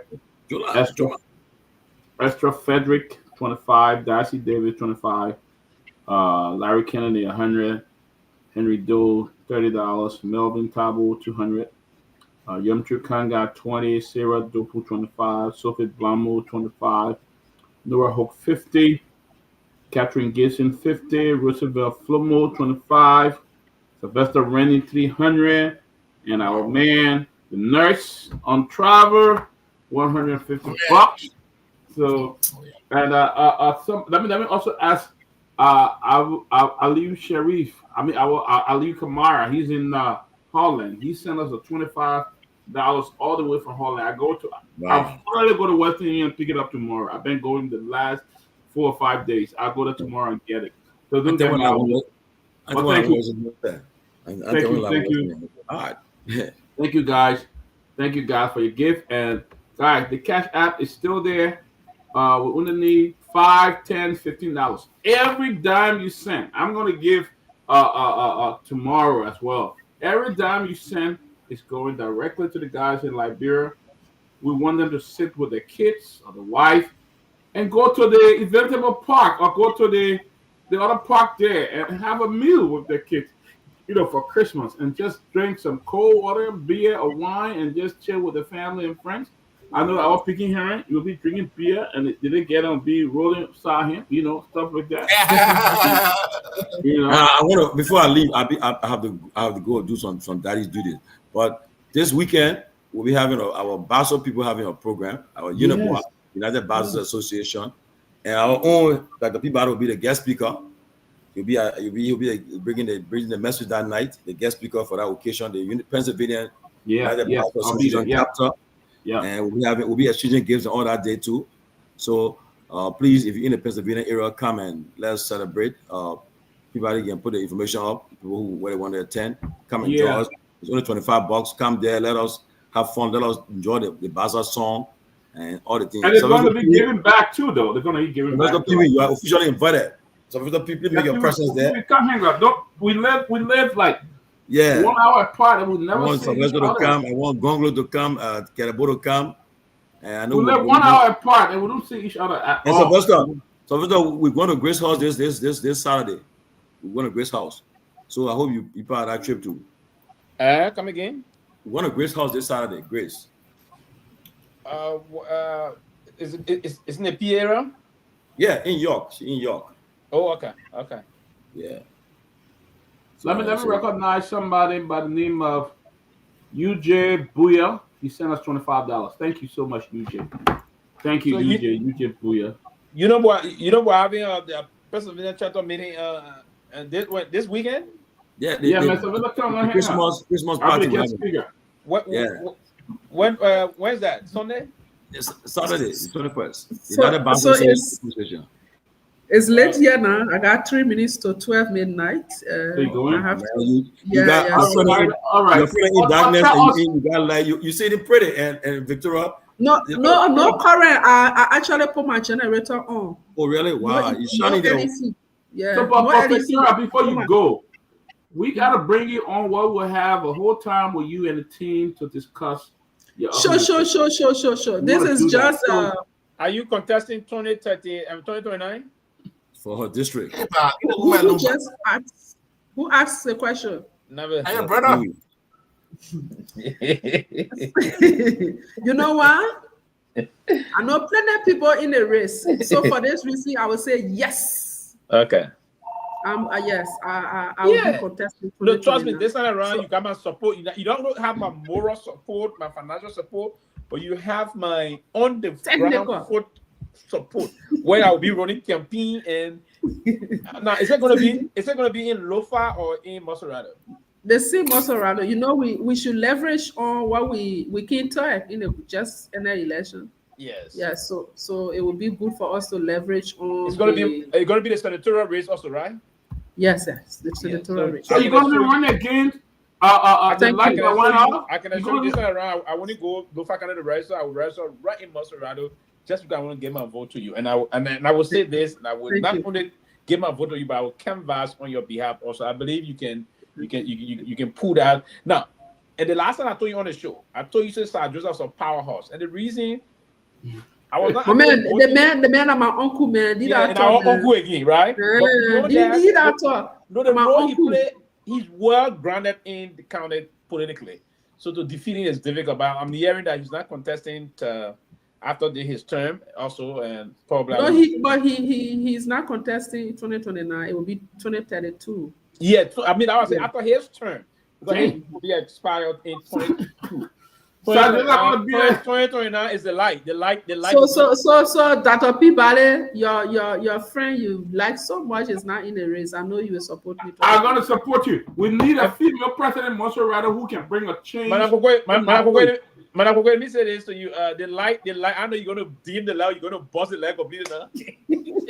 We want to dog like that. The light already got cracked. The light already got cracked on it. And the light continue. I know you're gonna dim it or you're gonna bust it to the light. It didn't bust it. They got crack on it. No, but we need to brighten the light. A light doesn't mean one person. Yeah. Somebody goes there with a light. So he not dimming now. So he dim it. So we need to go back and get the lights. Bright. Got you. Yeah, okay.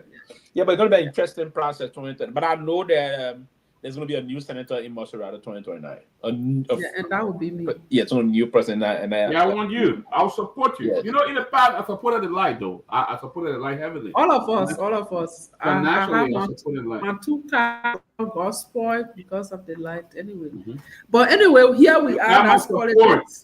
Victoria, you got my support. You got my support. Thank you, Dr. Peabody. You got my support. Thank you. So let me just end because it's already. Myself, I'll be running in Grand Cruz. Just so you guys know. I mean, To be Who honest, you going to move on there? where you going crew? You don't even know where you going crew. what are you talking about, man? I'm from Where Benwa. Grand I mean, Crew? Where? I would say myself. I'm No, ready which for district? Which district? Where Grand Crew? Benwa. Where you got Belmont? Where you got We Belmont? said a district. What a Which district? district? Which district is that? District You don't 3. know. You don't know. Now you see, you don't even have district 3 there. You see, I come on me. No, You don't even have district 3. You don't have district 3. No, wait.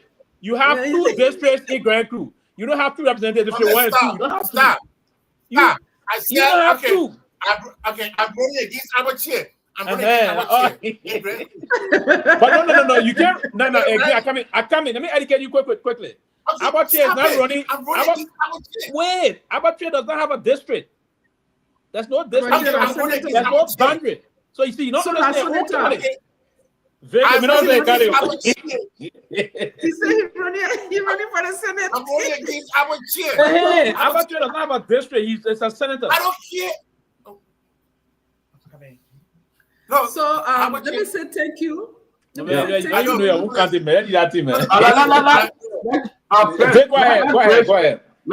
So I want to say thank you for allowing us on the show. We look forward to coming on frequently to discuss issues affecting our country, issues affecting women and children. You know, we want to call on, we want to leave this message to call on all like-minded Liberian women to join us. We will be announcing several actions. We want you to join us so that together we can make our country better. Let's hold our government officials accountable. We didn't elect them to be making noise over there. We elected them to do the people's work. And because we want them to do the people's work, we keep them. It's like a child. You give the child everything. If the child misbehave, you need to put them on track. And if you put them on track and they do not want to get on track, what you do? You deprive them for certain things.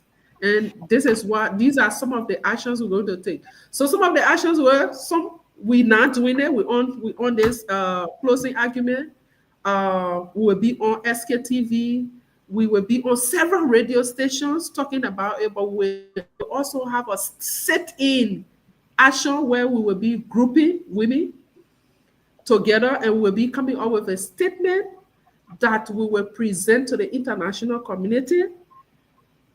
Besides that, we'll be going to districts. We will begin with Masorado, and other districts will be going to districts to listen, to explain to the constituents what the legislature is doing, if they are happy. And if they are not happy, what do they intend to do to have their lawmakers? So those are the actions we're going to be taking. We are still at the early stage, but we know it will work because we are reaching out to people to support us in this quest. And we look forward to your own support too, all of you, your support. And in the next 2-3 days, you'll be hearing from us. All right, Thank you so much. I look forward to coming back on the show. I look forward to more engagement on the show. The only thing is the timing. That was the reason why some of the women could not come on the show, because the time you come on is a little bit late in Liberia. So coming on like almost 10 o'clock our time is late for the women. The women will want to go to bed soon. Maybe we'll plan a Sunday show for you guys. In that way, you guys can come a little early. Okay. Yeah, you guys could come a little early. Sure, But Grace, you got this. You got this. Anytime you want to come on, the closing acumen is here to help you. And anytime you're welcome. Okay. Thank you, and bye-bye. Ciao. Bye-bye.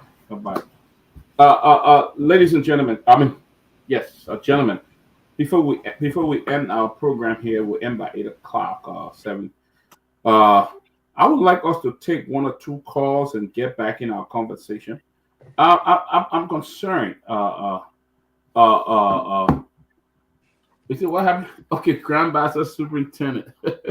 Jallah. You see Jallah full of. He's not come out with something again. What happened to Grand Master Superintendent? I'm not sure, but I understand he got injured today in the protest. We saw a picture of him bleeding and stuff like that. So if Superintendent John J. Bakpe, I believe, is listening, I would like to call in. Can you please call the closing argument on one of those? Call us if Superintendent John J. Bakpe is listening and want to talk about what happened today. Can call us. But let me say this: protest is not an easy thing. Protest is not a small thing. I mean, if you got a few hundred people, I mean, the police not even 2,000. I don't think we have the police 2,000. So if you have a hard group that are really going to protest, I don't know how the police overpowered, but it was something planned. The police knew where you were going. How can you be marching and they got a whole police battalion behind you, and then they got another battalion in front of you? So there's no way. If you sandwich the other guy in front, the group behind you will sandwich you.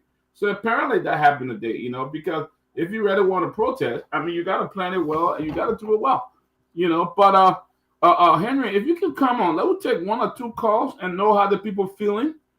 One or two calls and to know how the people what the people think of today protest, what the Liberian people think of today. If you guys can come on, then you can do that. But Jonah, go ahead. You guys have tomorrow newspaper? Yes, the newspaper is really crucial. Oh, okay, because there's a lot of headlines. One of them says, "White Tuesday turns bloody." I don't know what. Oh yeah, that front page Africa. White Tuesday turned bloody. I mean, but interestingly, I don't know. Yeah. It hasn't been confirmed, but I'm hearing, that the illegal bloc is almost done with on the deliberation on that budget issue, and they should be submitted into the Senate soon. Yeah. So what does Speaker Kofa stand? What does the majority? So I think Kofa got one more. He has a lot of stuff on his sleeves, and I think one of those stuff, if he's not thinking about it, I will tell him to keep this one, wait for the sonar, and he can unleash that there. He can unleash something at that sonar. I don't know whether it's sonar or what, where the president will be, going to speak. Because at that place, I don't think international people will want to go there knowing that the speaker is, because everybody knows that he's still the speaker. They themselves have not refuted the fact that he's the speaker. They want to say he's an embattled speaker.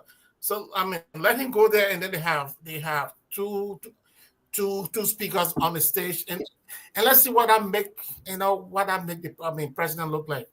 But he still have a lot of stuff that he can unleash from his arsenal. And like I said, don't give up.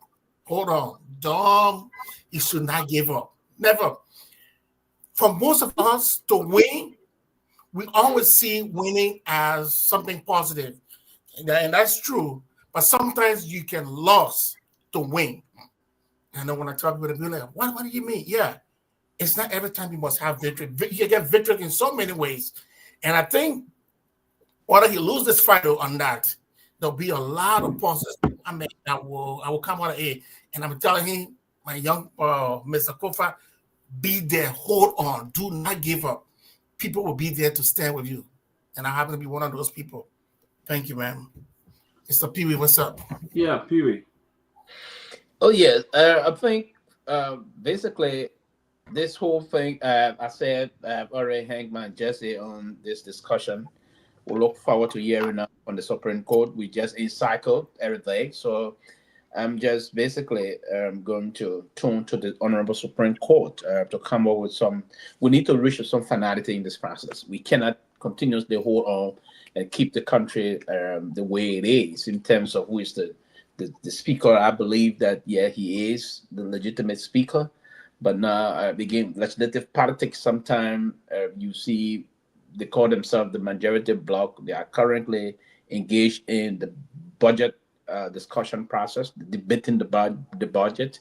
And the Honorable Liberian Senate already started the process about working with them. There's this synergy being built by both the Liberian Senate and the so-called majority bloc, if you will. So, I mean, this is despicable. It is against the tenets of democracy. The fact that this process is going the way it is going, and the majority bloc say they're doing business, and the Senate have now come to recognize them. Nothing I have in this line. I want to listen to what the Supreme Court going to come in terms of the response to the Bill of Information. I'm informed a little bit that Supreme Court seems to be a little reluctant to handle this matter. If it is true, then it's troubling for the Speaker, and that's one of the reasons why I took the position that I took, and folks seems to not understand my own side of the reason I'm saying this time that he threw in the towel, because this thing's going to linger, and we cannot have this situation moving unabated. So I think we need to come to some point that we call the process moving on, so the people can move and do the business of the country, and the country we have to forge ahead. So it's important that we recognize this, and it's also important that we call on all of the major state actors in this issue to protect the country democracy, and to also try to close this battle, and so the country will move on. This is holding the country too much down. It's not a good thing for us to do. It is a very important issue that we recognize the continuation of our country moving on. That is the essence of where we are today. When folks at the time fought for this country to move on, we did it, and our then generals, those that were advocating for political pluralism, did it in the interest of us to do what we're doing today. That's why you have multi-partyism. We have the proliferation of different political parties, everybody having their own, democratizing our thought process, and the rest of that. Freedom of speech, freedom of everything. So the only thing I would say for now, I will remain very quiet.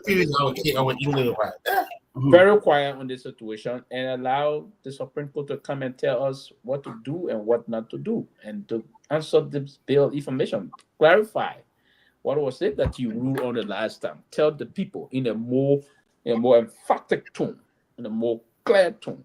So it is now on the shoulder of the Supreme Court to come and do this, because the Speaker is very the reason why they call him in battle Speaker, because they're trying to remove him. He's in battle, Ben. So the reason that does not mean he's not the Speaker. He is the Speaker, but in battle Speaker.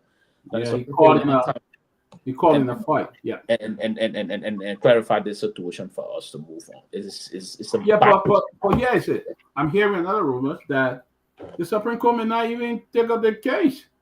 And that's why I say if they are reluctant and looking at it, then they will put the country in more. Then will we continue on this path up to the State of the Nation address from the president? That's what we want. Something up. So that's going to happen. Now, even at that, listen, and then I always say this thing: you cannot fight the government as an individual, and in a situation. I agree that we all should adhere to the rule of law. Now, let me emphasize this. This is not a contradiction. Let me emphasize this. To adhere to the rule of law is very important. It is a very cardinal position that we all should always maintain. But in some time, past government history, we already have seen time pass. Other government sometimes would blatantly ignore the adherence of the rule of law.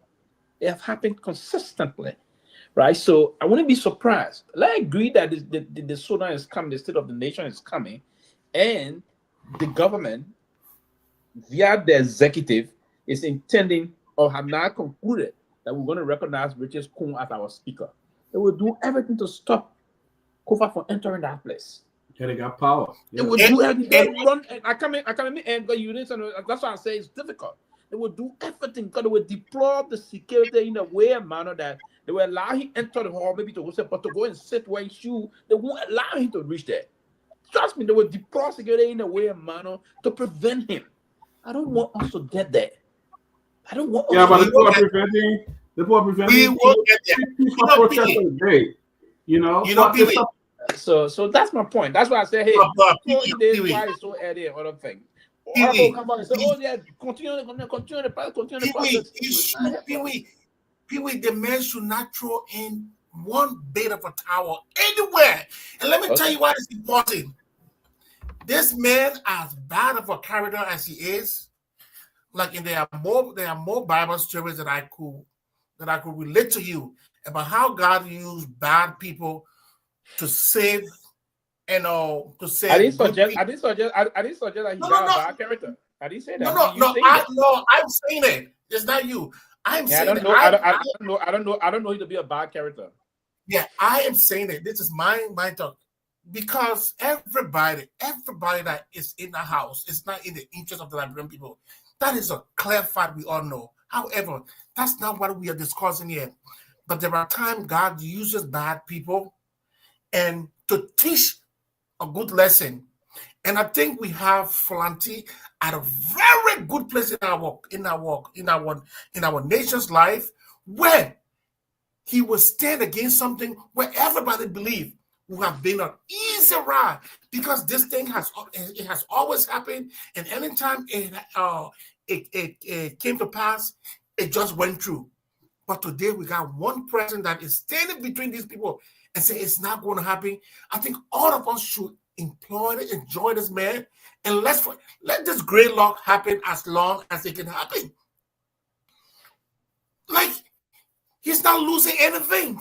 it's really sad, you know, because I think there should have been a peaceful opportunity, a perfect opportunity for the Supreme Court to come and say, you know what, that we kind of interpreting the right thing. This is what we said, and this is it, you know, and move on. But Supreme Court don't want to do it. You don't know what's going on in the back. We saw the vice president showing up at the personal function of the justice. Supreme Court Justice daughter a park opening. The vice president was there, and all those kind of things will create problems. Unfortunately, we don't know what's going to happen. You know, I can assure you, if the government keep this thing like this, I can promise you there will be a lot of bad things happening. I'm not even hiding it. I can promise you, it's a guarantee that people will not be satisfied, and people will take law into their hands. I think 100% people will take things because, look, for the fact that even those guys that are with Kofa, bro, besides Jacob Koruba, it is not about Liberia. All of them are fighting for themselves. You think they will go down like that? You must be dreaming. And the only thing that can save this country is that Supreme Court. If the Supreme Court goes out and says nothing, all of them will have to regret tomorrow for what will be expected to come. Because, man, this is not right, and nobody should accept it. it's not right. It's totally wrong, but only in that culture. All right. Well, guys, come on now. Let's take some calls. Let's talk about, I mean, they've heard nothing. The government is arresting people. I mean, you're arresting Colasco. Is that because you have a beef with the president? Or is it because Colasco came on and said, a talk on our show last night and said that, you know, I think this is a pure violation of his right. That's a pure violation. Okay? You put me the pressure up. Huh? No, I mean, this is like people work. I just cream. That's not. Don't get your calls now. Let's get some calls. Let's hear from the Liberian people. Okay, so guys, the cash app is still there. The cell is still there. We still appreciate any little thing you can send, anything you can do. All right, go ahead. You can put your calls in 0777-285961, 0777-285961. You can also call us on WhatsApp +231 777-285961 to be a part. Hello, caller. Wow. Oh, the caller come. Hello, caller. Yeah, be audible. Your name and where do you call from? calling for the show. I'm sure you're joining from what the future president. Yeah, go ahead. You see, all of us today talking about violation of people rights. And some people are saying that in fact the president is not supposed to go there. But the place all of us trying to forget about is when the protesters said it was going to be a peaceful march. Why is it that when you know where there's peace and there were all of us who are there? But to say that place is a peaceful area, then the president go there escalate protest. You people went to petition your lawmakers. They was not the president, so the president have nothing to do with your protestation. But some people say, oh, if I were escalate, they will angle some people there. They tell you, say, when Chancellor was going, so who are happy about it. But majority of the population was not happy about it. So, for fact, Israel, I'm so surprised of some people who are supposed to be asking Kufa to resign. Then they're asking them for the 3 men or for the 4 men to say, all of Kufa, Garguah, and for you to process. When Kufa was go ask Baga to resign. What do you think about the law? When there's a chance about Kufa alone, so you think that you want to go maybe the entire country to make the FPR so is protecting the law. This is not about protecting the law, it is about protecting Kufa or personal attachment. Okay.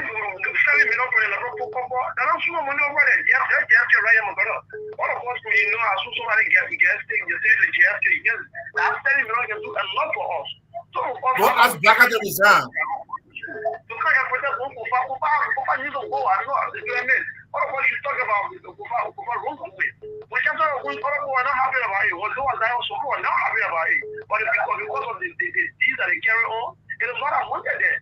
And now Kufa will not down to that account. For one fact, all of us supposed to be asking Kufa to resign. But Kufa appear on one of your sister radio stations. He said he made up to your father saying, oh, in fact, if the money was going through his budget, but he never knew that money was going through.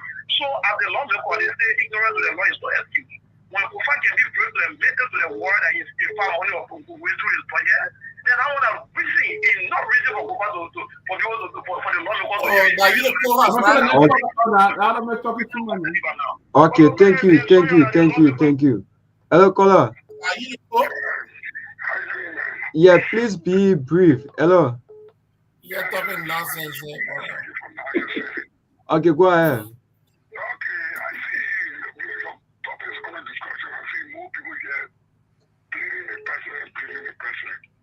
And it was not wrong that the president took go there. You see, the journalists in this town, most of the radio stations, they so look at it and they recorded the state out there.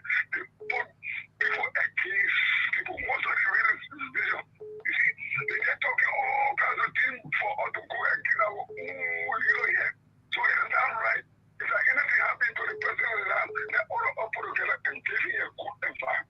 Please, so thank you. Okay, thank you. Okay, thank you. Hello, caller. Hello? Hello, good morning. Yeah, go ahead, Nima. Where do you call from? Thank you very much. I'm James Blama Kamara from the Liberian Civil Rights Movement. And let me appreciate all of you on the closing arguments for always discussing issues that are matter for the survivability of our country, Liberia.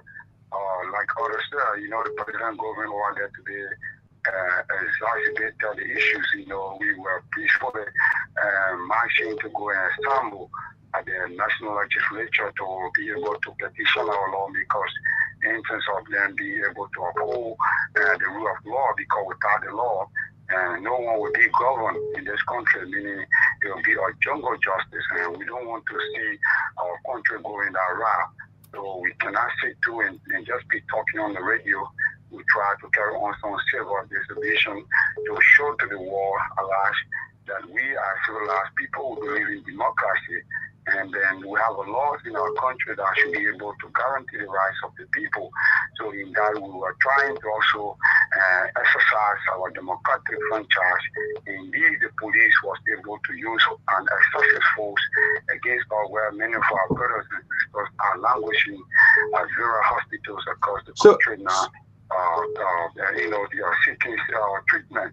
And then we say that indeed Garguah need to go. I don't think Garguah can be able to protect peace and stability of our country, because if we are protecting the peace, I think the life of the people should be involved. But if you don't care about the stability of the people, but you are protecting the president's power in this, and the president going there exacerbated the issue that because they were opening the way forcibly to ensure that the president go to the capital of Delhi. Why is it that the president could not suspend his going over there today to sign a vote of condolence? It will be even done tomorrow or another time because of the safety of the state, but the president did not do that. So we call on the international community to intervene, because if this care is not taken, it may degenerate to chaos. Thank you very much for the opportunity. Okay, so before you leave the line, were you part of the protest today?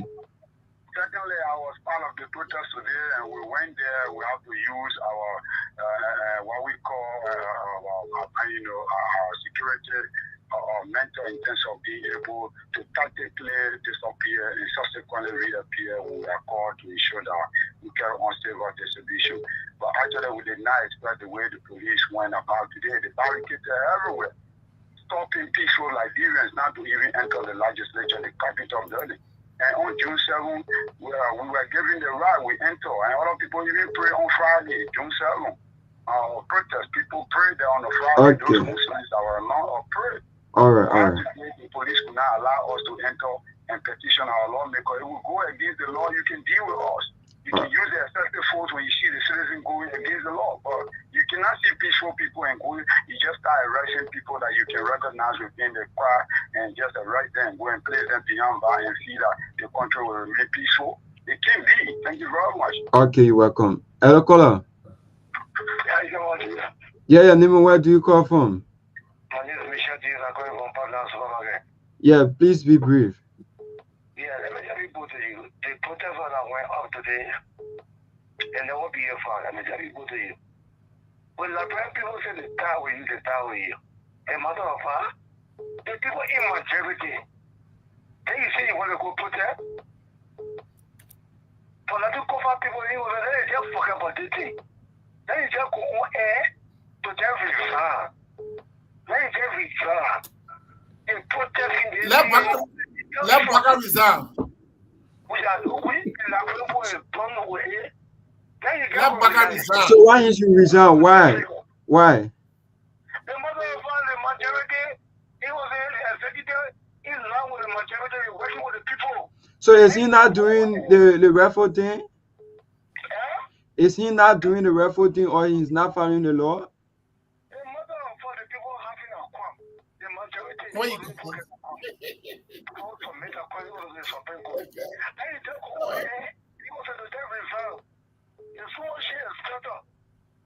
Same Baga let the country, let Baga resign. The police was there, fire, and other stuff. That's also red trains. That's another cover resign. Let Baga resign. Okay. Okay, thank you. Okay, hello, caller. Yeah, Nima, where do you call from? Thank you. My name is David, and I join you from Central Morgan this evening. Okay, go ahead. So today some always made the protests, the ground capital, sedition, the very toxic. When sedition arrive at the capital building, is that something or what it says in the work of the police to put their life and property.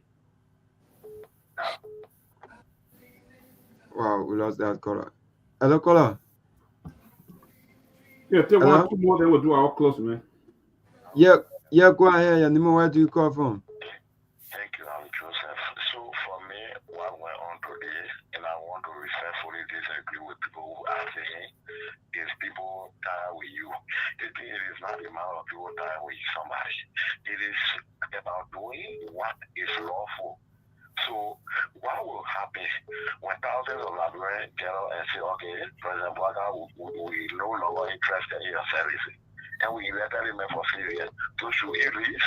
Because few of us will say we tired. So it is not for me. What happened today, I think the executive just wanted to show power over the protesters today. But mind you, those of us that are saying The police job was to protect life and property. Mind you, tomorrow there will be no President Boakai. Another regime will be there, but this police will remain. If they are also ensuring law and order tomorrow, we should not say that regime, is behaving bad to us, the Liberian people. So if it is wrong today and it was wrong yesterday, we should all condemn it. I listened to your sister show just now, and I heard Representative Samuel Kola, say, the Liberian people, the Constitution say they should present their petition to their lawmaker. Why must you have lawmaker being part of the protest? When it started to be wrong, that lawmaker should be at the forefront of protest. When that was the law, they say part of protest yesterday. When we started to know that lawmaker, because they're supposed to be receiving petition, my brother, let me just add on this note. It would have been peaceful if the police would have been able to put this measure in place. Say, okay, there will be a signing of the Igbo or condolence here. So what we do, say indeed you people already here, we need few people to go and read your petition so that the committee of petition can receive it, so that they will look into it. But as it is now, we cannot allow all of you in because there is a serious ceremony that is to take place here. And let's see what all the protesters would have disagreed.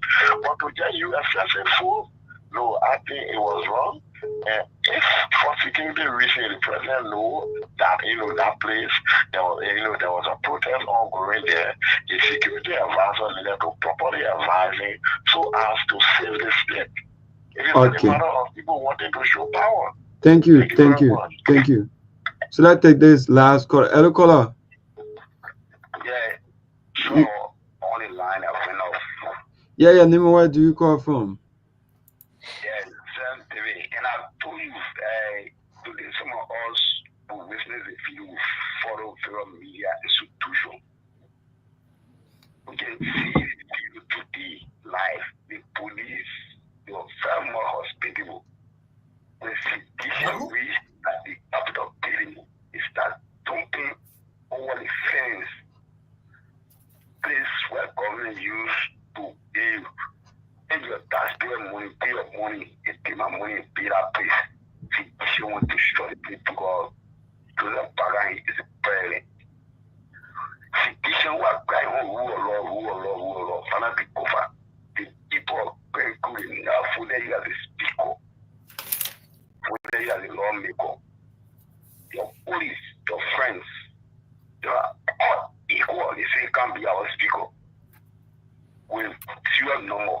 And they say serious number can say, Mama, you know our speaker. We start the constitution of the foundation. Were you born to there's a political horse. They had a call complete. You're in, chief. No, but what you saying that? They're getting the time to speak. You work at home because she when I over eating up for your dinner, I bring put on the street. No. You know what's speaker, you know what's speaker. So those citizens today who come on the street and they is a business. And okay. Go on the street, because I won't follow the over business. You make this your mother million. Thank you. Thank you.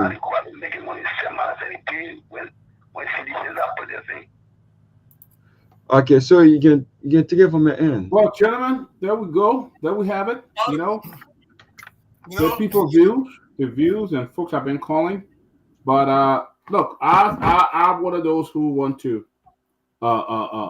stand with and say that it's not because of vanity. It's in the interest of the law. If we continue to travel on that path where we would just somebody come and a group don't like him, then the executive come in and say move this person and stuff like that, we'll never have a law. We'll not have a good law. Yeah, we'll not have a good law in our country because the executive all say, oh no, we don't like this person. Then a few people can go against them, and then the executive send. Today they were there protecting the so-called illegal majority bloc. They were protecting them. They have police protecting them, while the other people were bringing in the people to present. I think it was wrong. Let me say this: the security screw up today, because that place where a lot of people were there. and the president was coming. What they should have done, they should have told the president, Mr. President, it's not good for your security. You shouldn't go there. Because you don't know what would have happened. Strength. Yeah, you don't know what would have happened. Stop underestimating the Liberian people. Stop underestimating the Liberian people. Some of the very people could have been an old EPS officer that you fired. Some of them have been trained to guns and things, other things. Stop underestimating them. What they should have done, it was not safe for the president to go there. They shouldn't have done that. Because what if they have gotten in, the protesters have gotten into a real fight with them, throwing other stuff? What would have happened? I don't think it was safe for them to let the president go there. I don't think it was a good idea that the security decided to take that decision. But this is what we see in our country. This is what unfolding in the country. And the mentality of our people, for peace sake, just leave it. Just leave it. Even though you're going to be the victim, but you should just leave it. Just leave it for peace sake, But whereby the other side is not up for peace. The other side is not up for abiding by the Constitution. Why you leave it? Yeah. That brother leave the presidency. He's too old. Just forget it. Just leave the presidency, brother. For the sake of peace. How you say that so much later? How you say that, my brother? No. Listen, we don't come on show for just No. Why you leave the presidency? Pewee, I am making the same argument some of the people who get small brains are making. You know what I'm saying? They are saying, oh, Franti, you are not elected to become speaker. Oh, okay. You know what they're saying? So the Braka man born him to become president?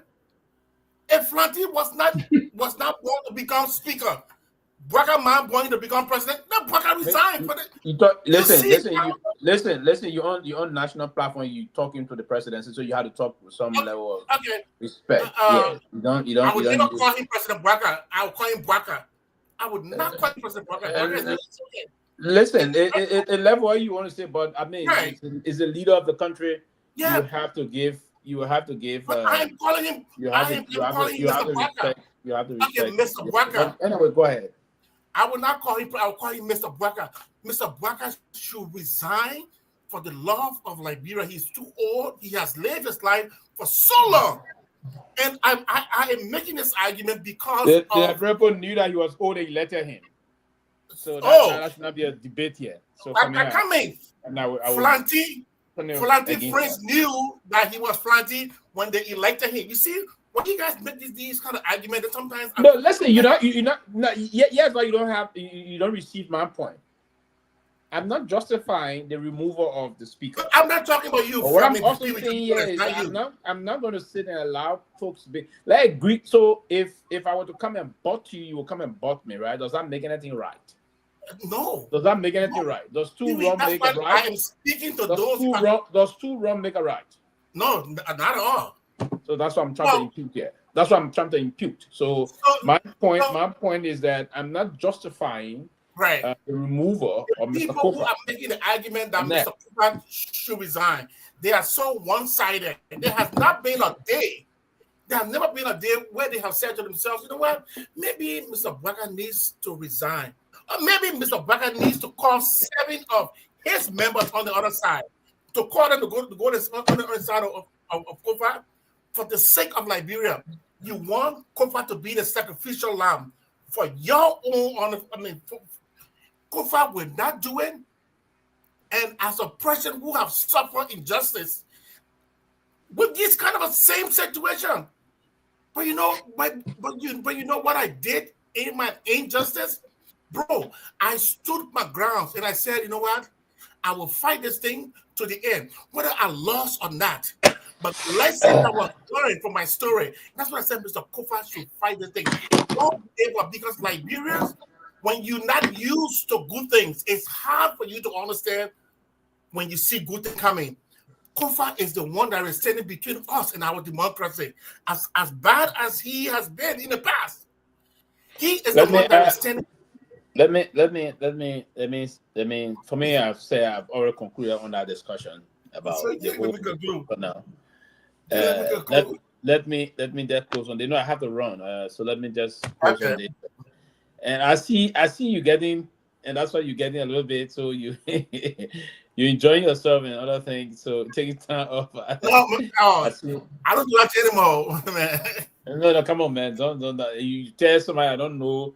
I don't see the. He doesn't know. He doesn't know. No, I don't. It's okay. I'm not going there. I can go there, right? You drinking juice, but yes, what I will actually say here tonight. There's a need that our country we have to move on the track of the rule of law, and I will time to time emphasize this. And I'm one person. It doesn't mean if we can only remind folks about certain things they said or they did before in the past. But I want to encourage too wrong to do any. It won't do any change. If someone did wrong today, it does not justify me doing wrong tomorrow, on the basis of the premise that the president may have done X, Y, Z, and this trigger they have triggered my own side of the wrongdoing. Actually, no. I do believe that we should allow folks to do the right thing and always adhere to those things, right? That there's this element of fortune that may come eventually, moving the country forward. Particularly, I'm sure of that, and I think we can debate, we can disagree to agree. But at the end of the day, we all think Liberia, we project Liberia. That should be the process as to how we collectively can move the country forward. It's an important thing. We all should do that, right? So I mean,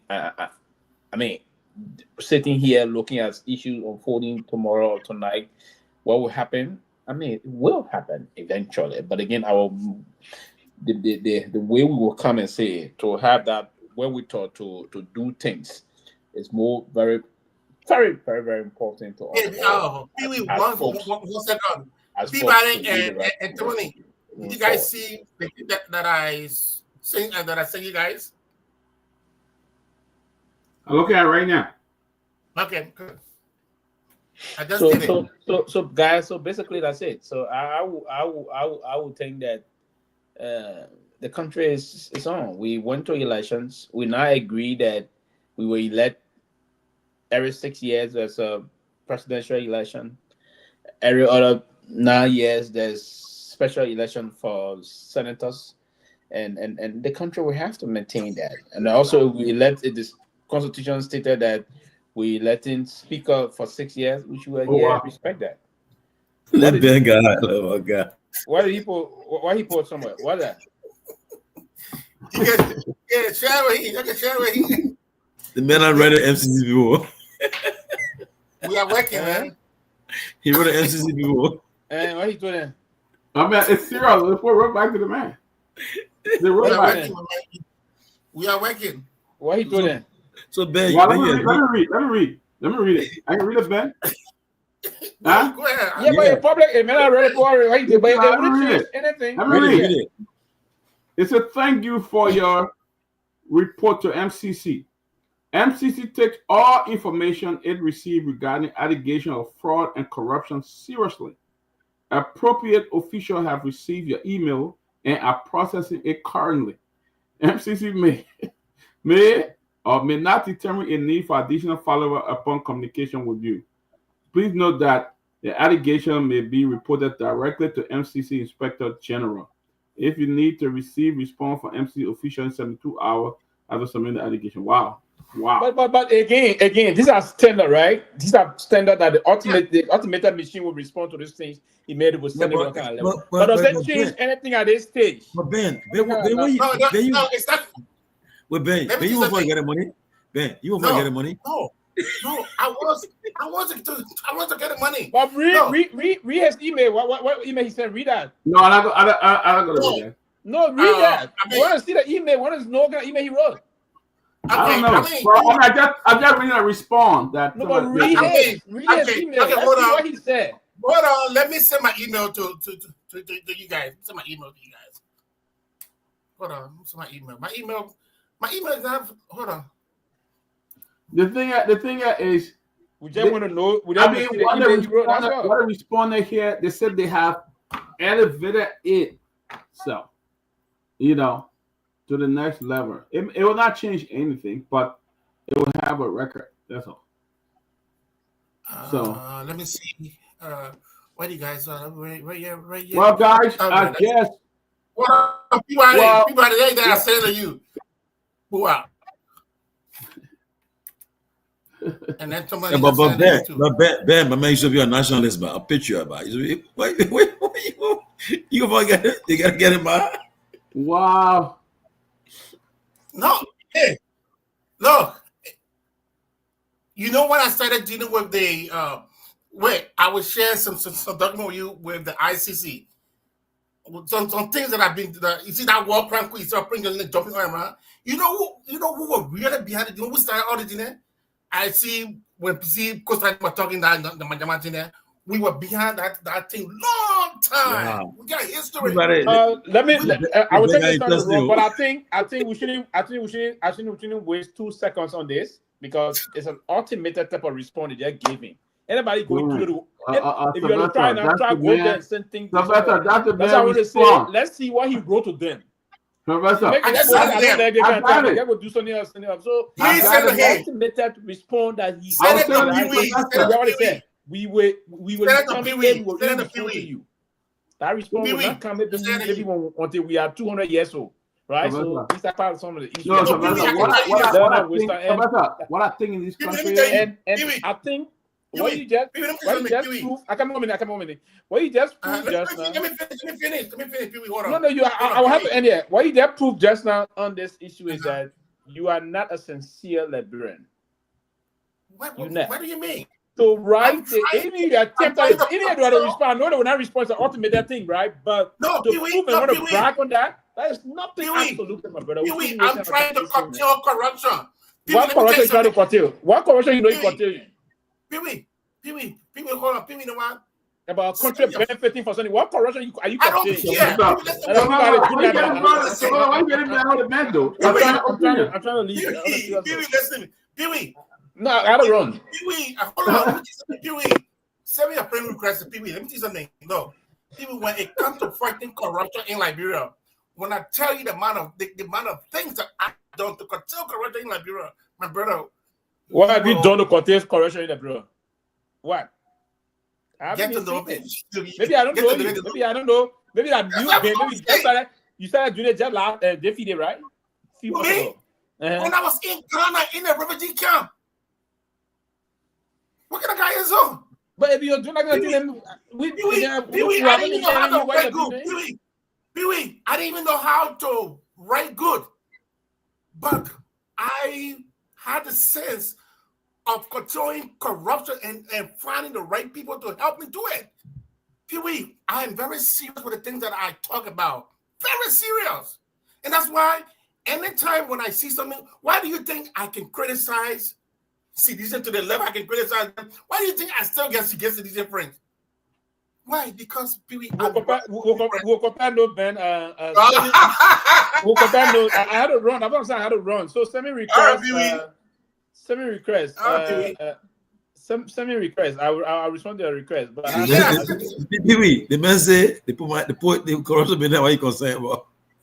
No, but the corruption been concerned about. And let me say one thing to you now. Do you know the reason why? As I said quickly, you know what I did that. You know the reason why the MCC scorecard. That one thing, if you fail, you can't get anything. Is corruption. Right. So that is not going to. I come in to prove to you what I'm saying here. The MCC scorecard. If you fail corruption, you out. Yeah, I know. So you out completely. So if your team is on corruption, it's baseless and useless. So because they already passed corruption, it's already landed. So if you fail corruption, it's on you.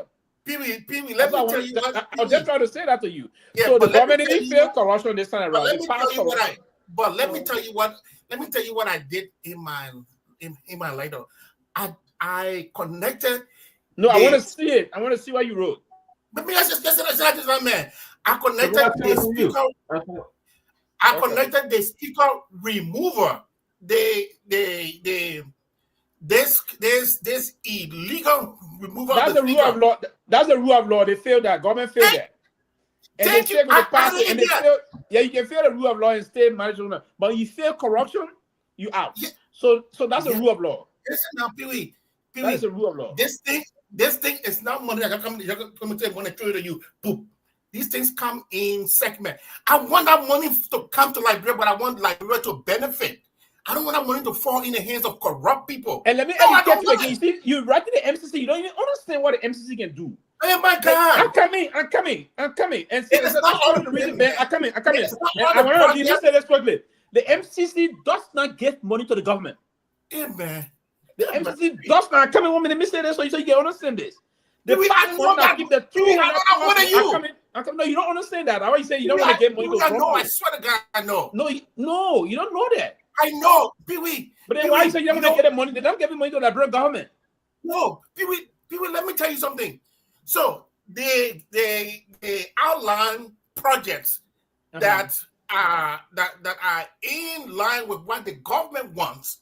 However, they will send experts to come and then eat half of that same very money. However, there are loopholes, a lot of loopholes there that the government will still steal from. No, absolutely, it's not true. Also, we have to stop messing our people. Let me tell you the process. I'll tell you quickly, guys. The fact, 1 minute, just 1 minute. Let me take 1 minute on this. The past MCC process when we wanted on Ellen, the finance minister at the time, Amara Corner, his team, James Scotty, and the rest of God brought that have the former finance minister Samuel Pewee came in the picture. Samuel Pewee, the economist, on that issue to plan, to do a strategic planning process for the government of Liberia as to what the government wanted to do in this process. Money Captain headed that, and Samuel Pewee, the economy on that.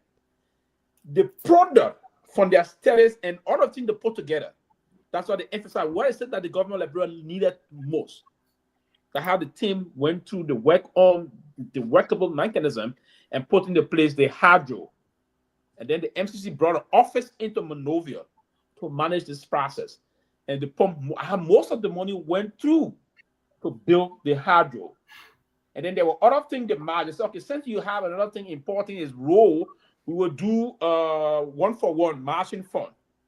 And that's why they brought about the road fund project. When the road fund came, they said if you collected from the road fund $2 million, we'll match it by $2 million to make sure you do what we call road maintenance, the maintenance process of road. So that the process is not that they come in to give one, no, they come in to set the issue. They will run all of the procurement processes. They will do everything about the procurement process. So before I close there tonight, they say good night. Take time tonight and read on these things before you comment on them. On that, if you want to comment, you don't have no knowledge of it's terrible, it's not good. They don't give down to the government. They will bring their office, and the office will say this. That how Samuel Pewee and Monique Captain worked on this for the past government. You know the party government. Let me let you know this. Good night, man. I gotta go pick up. You know what? I feel so insulted as a guy who works in government. I've been. No, I'm just saying to you, they don't get money to the government. You say they don't want to get money to the government. The government, there's no loophole the government will take over from. There's no loophole. No loophole. There is loophole in every international forum. It's not the MCC money. The MCC money is straight forward. Yeah, but let me intervene to the MCC money. Procurement. I spoke to the one of the former and they said the MCC money. What people saying is true though. The government don't have hands on that money. Don't touch that money. No, that. Come on. They don't have hands on. Jonah, ask anybody. They don't have hands on that money. Nothing. There's no loophole. Don't tell that concept nowhere. There's no loophole. Send you the document on how the money can be disbursed. My brother, I work with a team that did it. Assessment process. I know about it. That's what I'm telling you. That's why I'm trying to correct you. I'm going to correct you. You don't understand it. And the response to you, Jana, is an ultimate. If I were to do it now, I'm about to do it. They'll come and send me a response, and I will send it. So it's an open thing. The only thing you can do to pass the thing is corruption, right? The government already passed corruption. They fail rule of law. The speaker thing you're talking about is the rule of law issue. So we need to be clear and understand some things that will not mislead our very resilient audience that are following this platform. I will send you requests. We'll have both comments on these things. So I will let you understand how the bureaucracy process unfolds in these things. But they don't give there's no legal that anybody going to eat money from. No. Is the MCC process going to make sure the money, if it is $500 million, they're going to come. Now, there may have been some feasibility study already in place to show what is the development plan of the government. They're going to strategically strategize those things. Why is it that the government really need? Is that the hydro stay or roads? They're going to strategically plan on those things, then they will pump those money over the period of years.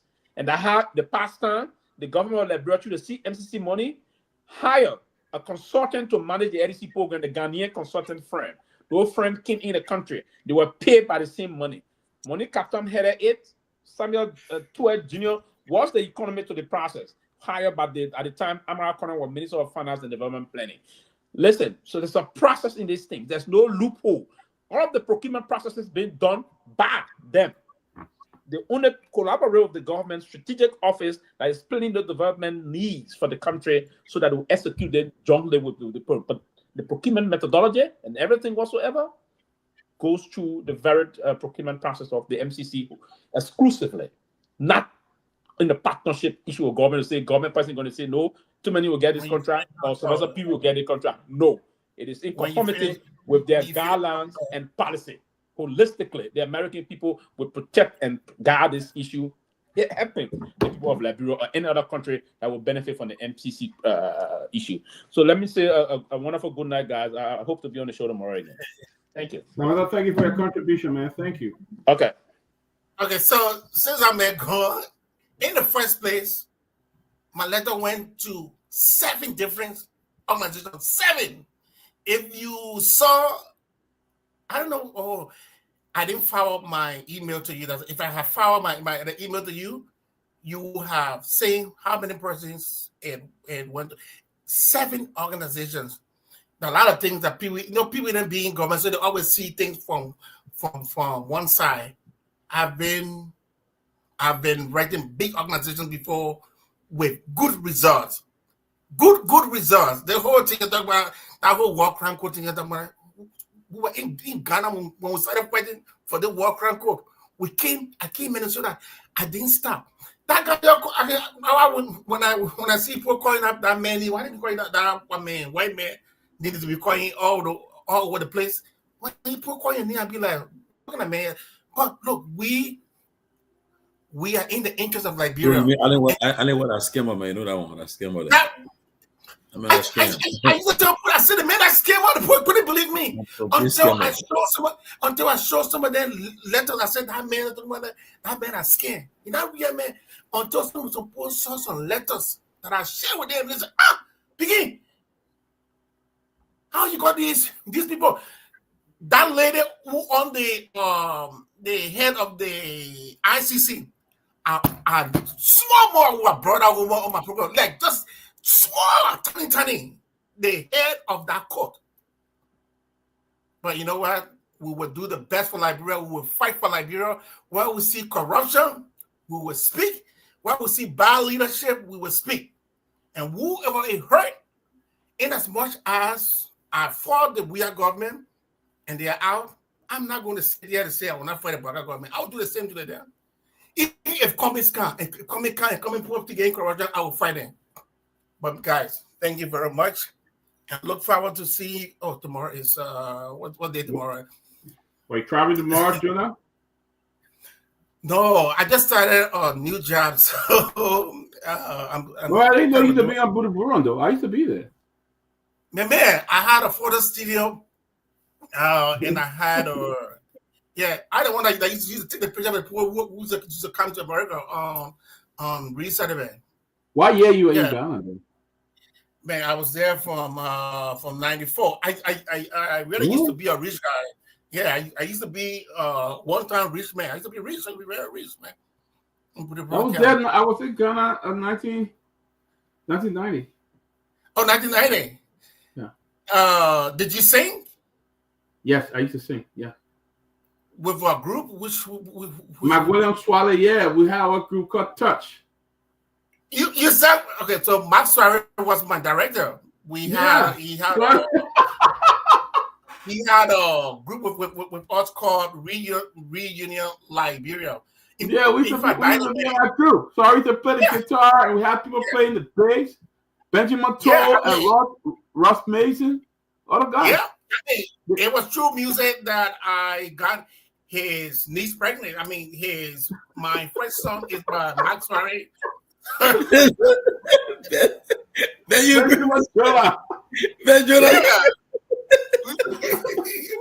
No, I mean, I used to be a real guy.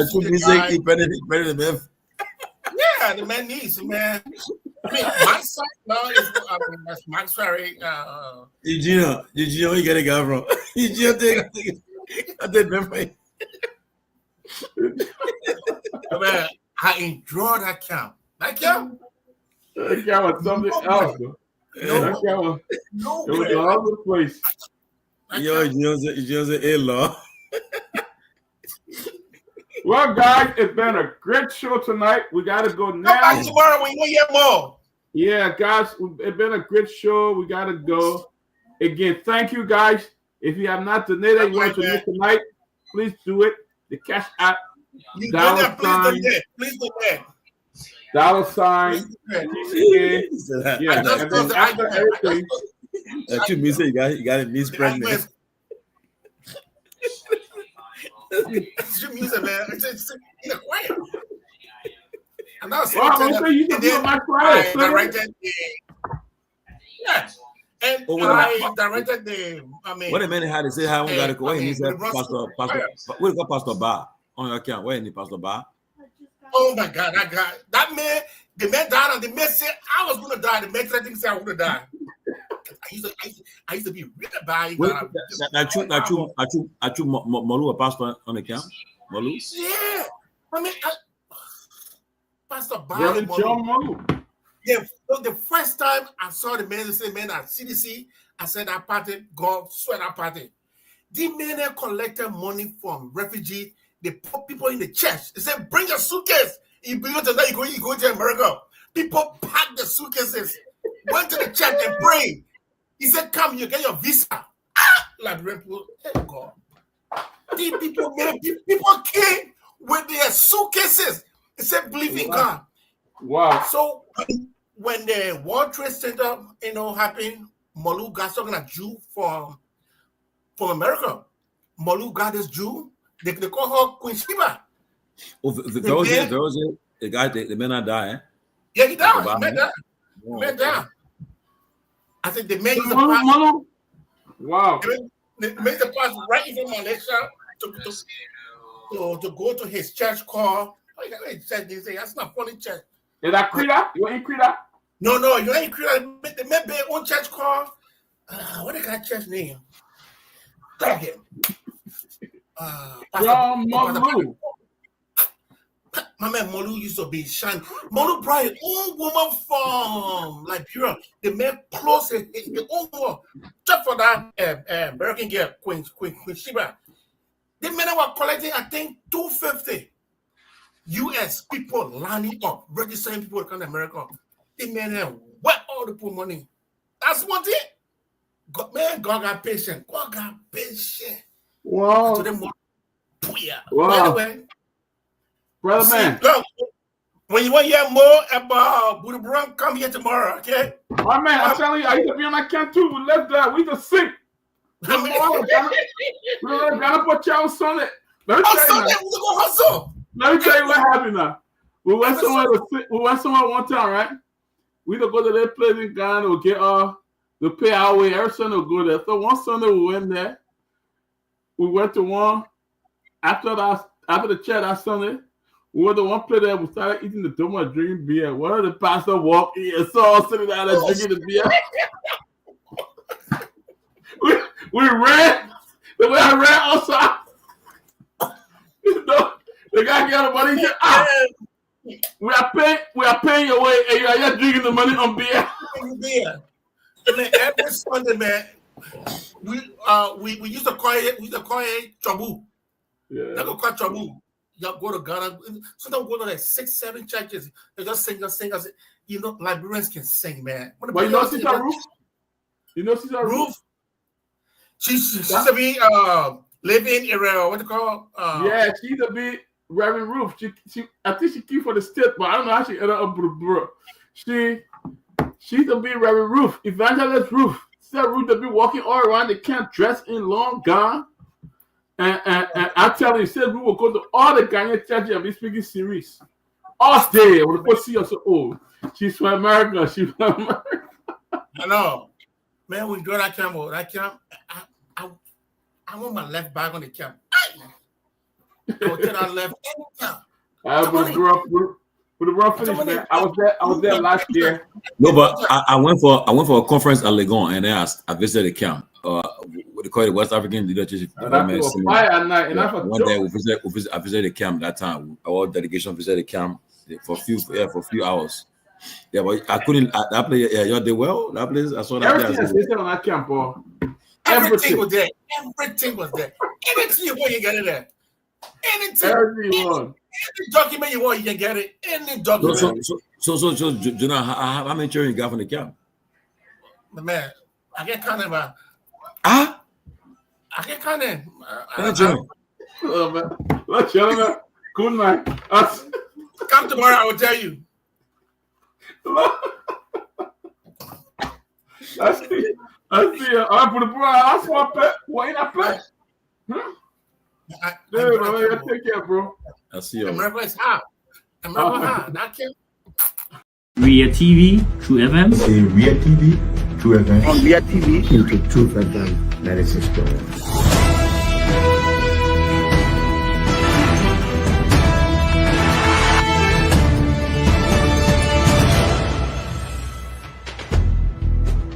What's the meaning of the black barrier? The black barrier is to tell Joseph Bakala, if you don't organize yourself in a grateful manner, we'll take your plate.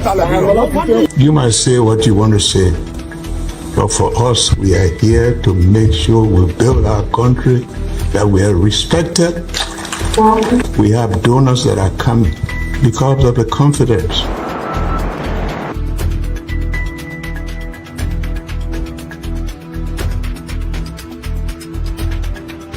News Summary Talk. My name is Hansen the representative. Welcome to News and Analysis 30 minutes of news presentation about Liberia, Africa, and our one world. Presenting this newscast is proudly sponsored by Orange Liberia and EcoBank Liberia Limited.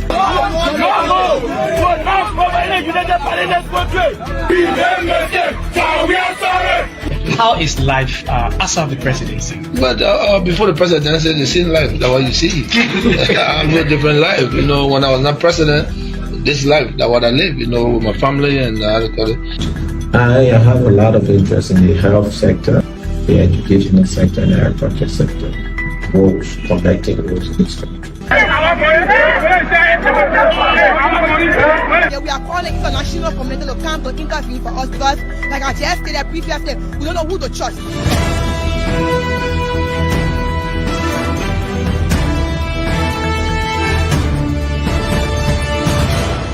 Always make sure to turn on to our Ria TV and listening to Truth FM 96.1.